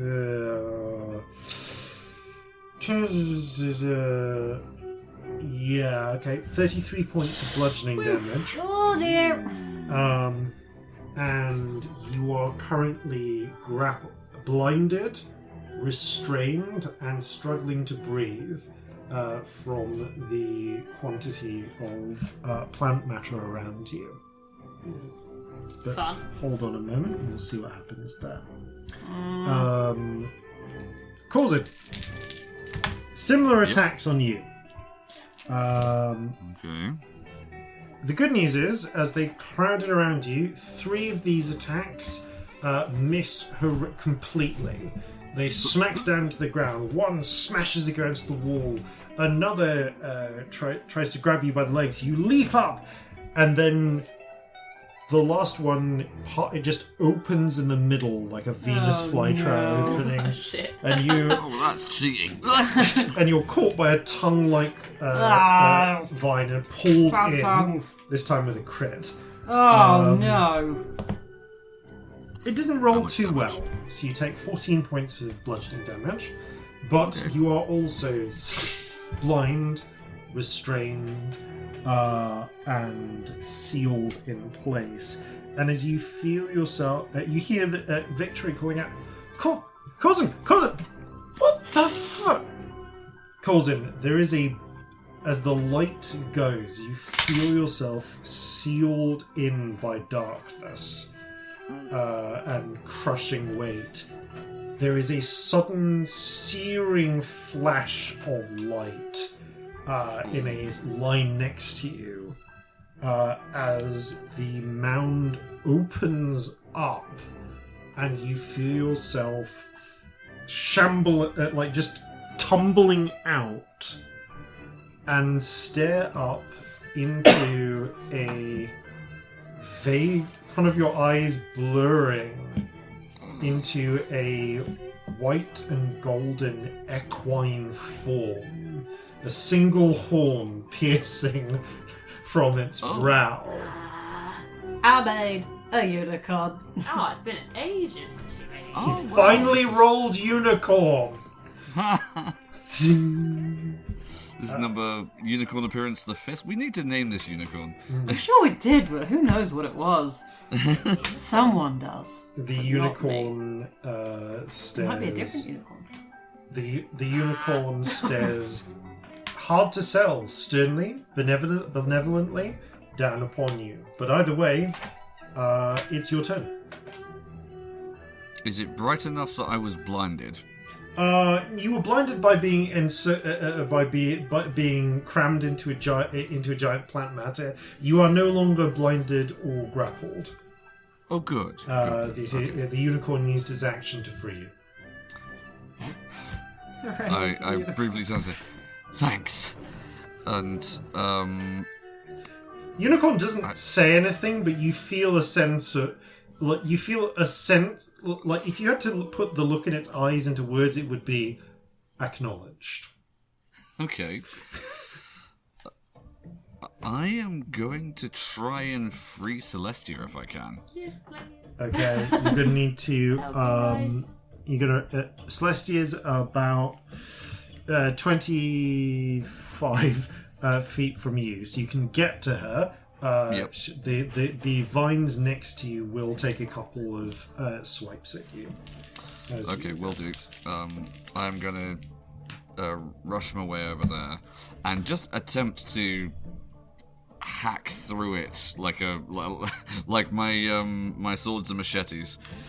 Okay. Does a 17 hit your armor class?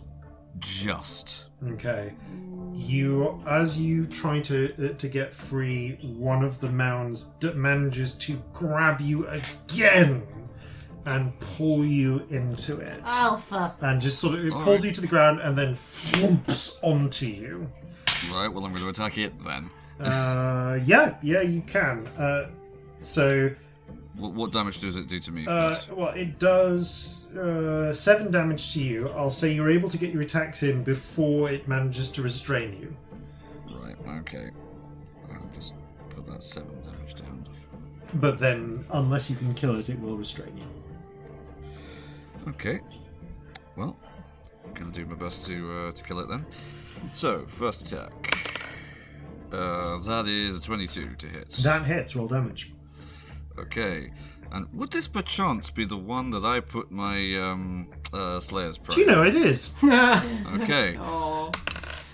Okay, that's 12 slashing with a further 3, so that's 15 slashing damage. 15 slashing damage from the first hit. Second one, that is a 25 to hit. Oh yes, that hits.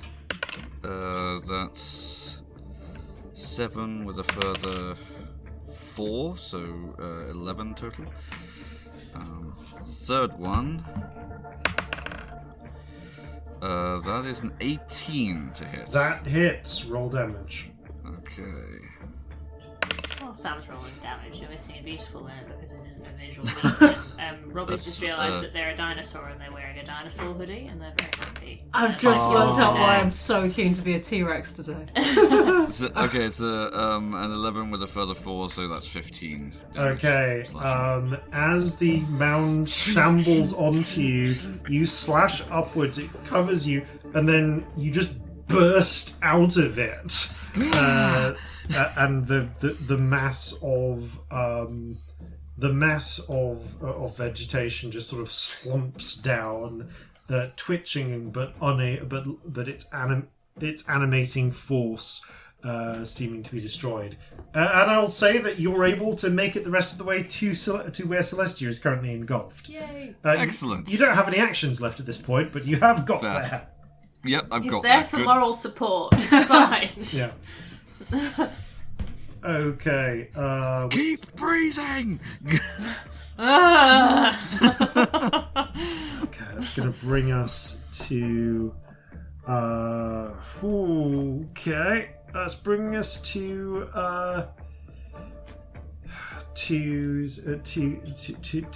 Victory. Victory is in an interesting position. Oh, as my bonus action, I can move it to the one I'm next to now, my Slayer's Prey. You used 3 attacks. You already used Oh, of course, no. But so on you're your right, next you're turn, right. you go. Yep.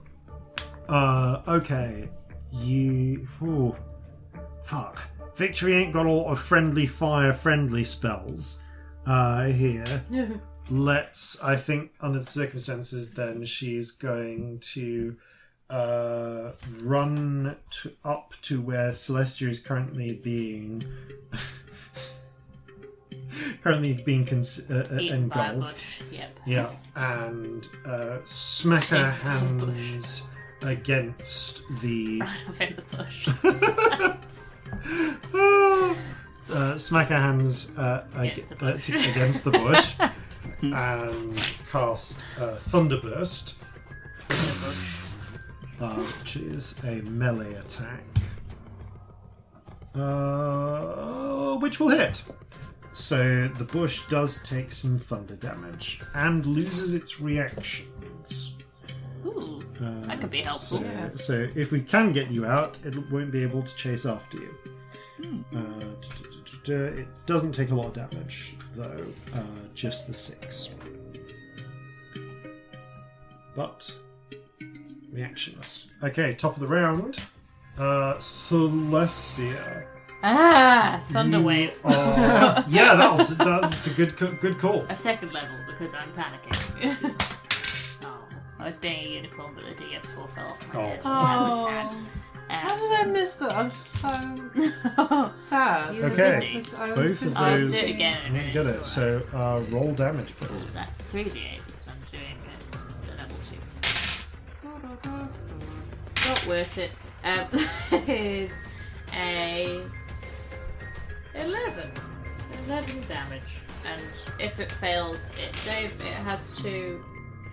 Oh no! You feet just away from blast both. You blast the shambling. You kind of blast yourself out of the shambling mound, essentially, but like you blast yourself down and the shambling mound up and away, as well as the one next to it. So the pair of them sort of are knocked backwards and further away in this what is now a sort of ongoing running race forwards. That's your action. What else would you like to do? I'd like to leave. Yeah, you scramble forwards Bye 30 now. feet and start running onwards. Yes. I think that concludes my turn, actually. I think I scream and blast it and then I leave. Okay, that brings us to Scamp. Well, I'm a dinosaur. Dinosaurs. I will bite the one in my mouth again, because Yep. that seems worth doing. Yes, loads to hit. 27 to hit. Okay, roll damage. 7, 15, 22. Okay. Dice have abandoned me. With that, you snap this. You manage to finally tear this thing completely to pieces, spitting out its remnants, which twitch ineffectually on the ground. Your mouth is at last free. Aha! Uh, Are any of my friends still in melee with any of I am, I think. no. All three of you, the two shambling mounds that would have been in melee with Corzin, because you were next to Celestia, have been blasted away by Celestia. But the shambling mounds are picking themselves up to get rid of shambling again. Okay. Then I will move, not my full movement because I will leave everyone behind, but like another 20 feet in the direction we're going. Okay. Right, you're catching up to Celestia. Maybe I'll catch up actually because I've got another play. I'll get to Celestia. Okay, you get to Celestia. Right, the Shamblers are going to move next. And they're gonna try and get in towards Victory and Corzin.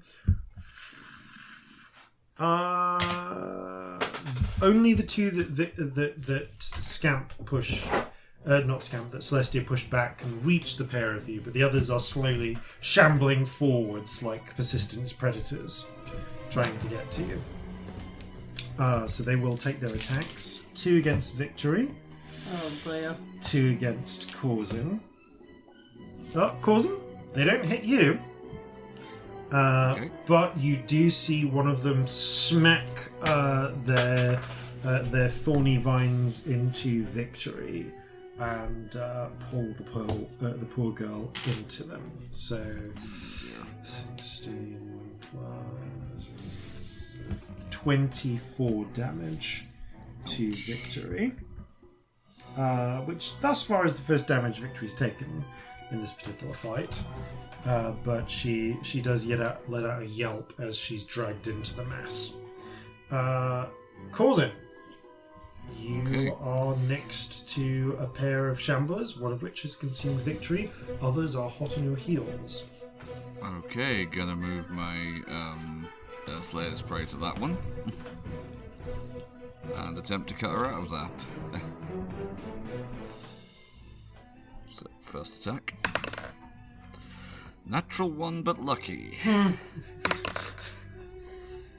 Okay, that's an 18. Okay.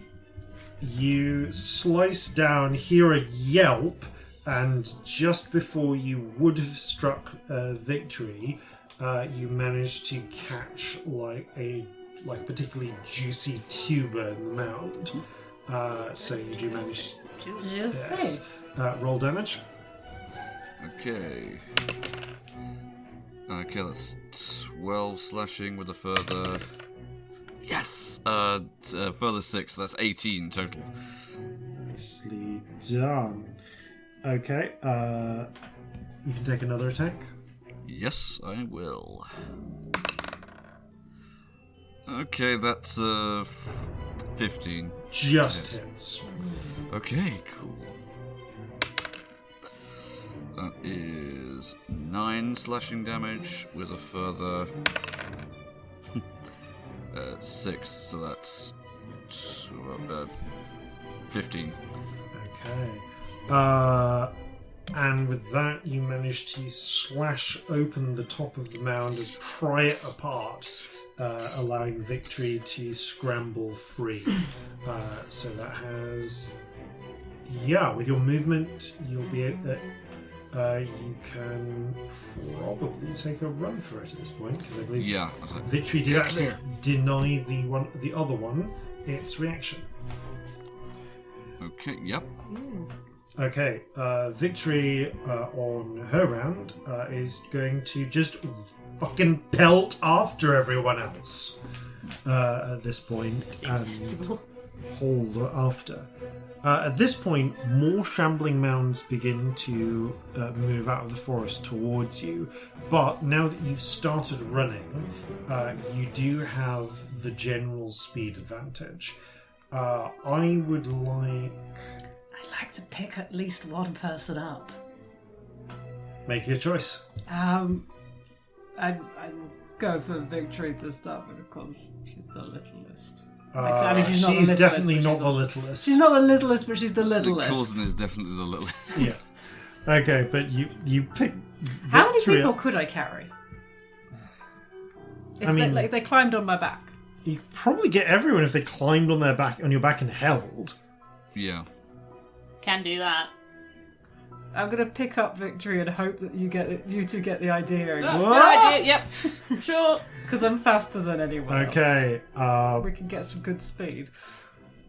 Cool. Both Celestia and Corzin make an athletics check, please. Oh. It's not. Okay, I'm just gonna run up the tail. Yeah, it's not a high DC. Okay. Is a 26 decent Can enough? I Yes. bend fate as a dinosaur? I mean, you still you. Because it's not like Mine's it's a knife. Yeah. I'm going to add a 3 to that. Okay. Celestia, you scramble up. You nearly drop, but Scamp's tail just like whips you up, and you manage to hold on. I nearly fall off because I'm trying to grab the cat that we've forgotten about. That's what happens. Yeah. I'm like, oh shit! And I nearly fall off. I mean, I think Jeffrey's been on my head the whole time. Yeah. No. Because You try and grab Stormy, who pounces and uses her claws to hook on to Ow! Ow! Yeah, in the Scamp's sort of like back. false lunge I do for Yeah. I nearly fall off. I don't because Scamp bends fate, but Yeah. Stormy, ironically, is probably better suited to jumping onto Scamp than you were. But you with all of you hanging on, Scamp as dinosaur, give me an athletics check, please. Uh-oh. Oh, but Tides is now available Is now again. available. Let's Tides it just in case. Oh, it's a natural 20 for a 27. Okay, run. you just barrel through everything in your path. By I was going to God. say, there's a chance that you could have had to do, survival checks to find track a path. No, you're a fucking T-Rex. Everything that gets in your way, all of the vegetation, all of that, no, you just charge on through. Over the 10 minutes or so of just fucking, racing through and smashing things, you're going at speed. Corzin and Celestia, you catch sight of a few odd things here and there, including glimpses of horrendously overrun structures, just completely choked out by vegetation. At one point, you see this looks like broken remnants of what must have of you think another of those bronze beetle-like things. Just overgrown with vines and growth. And as you race through again, there's this straight you're being pursued on all sides by these shambling mounds of just vegetation come to life. But as you race forwards, and you're just going straight forwards, which, as it happens, is pretty much exactly the route that you needed to go. You eventually hit a point where the thick morass of jungle starts to thin out a little bit. Before you suddenly hit a a strangely, you can see a clearing up ahead, marked by a high cloudstone wall and what looks like a line of glyphs all along the floor, in a sort of semicircle around it, and a series of buildings. And the vegetation cuts off abruptly where the line of glyphs is. And that's what you're racing towards, and you can see through one of those there's the various buildings, and there's a large door which looks like it was probably very sealed until something recently smashed through it. Looks promising to me. Do I have the sense to stop before I just hit the glyphs in case there's something there? You tell me. Roll wisdom check. If not, the rest of us surely would say, "Whoa, hold on." That's a 9. You call just as you're calling out, "Whoa!" Scamp crosses the barrier. A pink field sort of comes into existence around you, and you pass through harmlessly. And one of the shambling mounds going after you hits the edge of the barrier and suddenly starts smoking. Before I pulling laugh back. at dinosaur. You, as you hear the sort of Just like that. You laugh. Victory drops. Ah! Oh no! Lands and rolls. Fucking hell! And you see a handful of the shambling mounds sort of roll around for a few moments before seeming to realise this isn't happening and retreating back into positions of semi-concealment. Looking around, you appear to be at the outskirts of some sort of complex where stacks and stacks of baskets filled with fruit and tubers and so on have all been laid up and positioned. Fresh. They look reasonably fresh. I will stop being a dinosaur because there's a door up ahead. With flashes of golden light, your body deconstructs. I forgot to let everyone know. Ow! Sorry. Where's before you're going to do that next time? I get Stormy lights my really feet. dumb when I do that. I'm sorry. I mean, you got us away from all of those. Yeah, not to be a not complaining one-trick about that. dinosaur, but that's a really handy thing. Running fast, Yeah. and also biting things. It's a good day for biting things. Yep. Clearly. Huh. I'd imagine this is sort of the natural habitat for a dinosaur like that. Well, I don't know. Maybe. No idea. No idea. There's a pause as you look around. You get a brief you glance around at the structures here, the piles of food, and through the door, which seems to, it's not completely, there's not just like a hole as much as it looks like it's been forced open and there's clear signs of something smacked into it. You can see where it is ajar. There is some sort of golden light shining through it. That looks ominous. Yeah. And you faintly can hear muted sounds beyond. It seems like maybe bird song. And very distantly, the faint murmuring of civilization. And that is where we'll pick up next time. thank you all very much for playing. Thank you all very much for listening. And farewell from all of us here at Flintlocks and Fireballs. Fair seas and natural 20s. These hedges surely need a trim before their vines should do you in. You'll need to travel much faster to make it back for tea, master. So gather your muskets, gather your spears, we'll plunder the shores of Calcinea. No kraken, storm or spell we fear, so come and sail with us, my dear.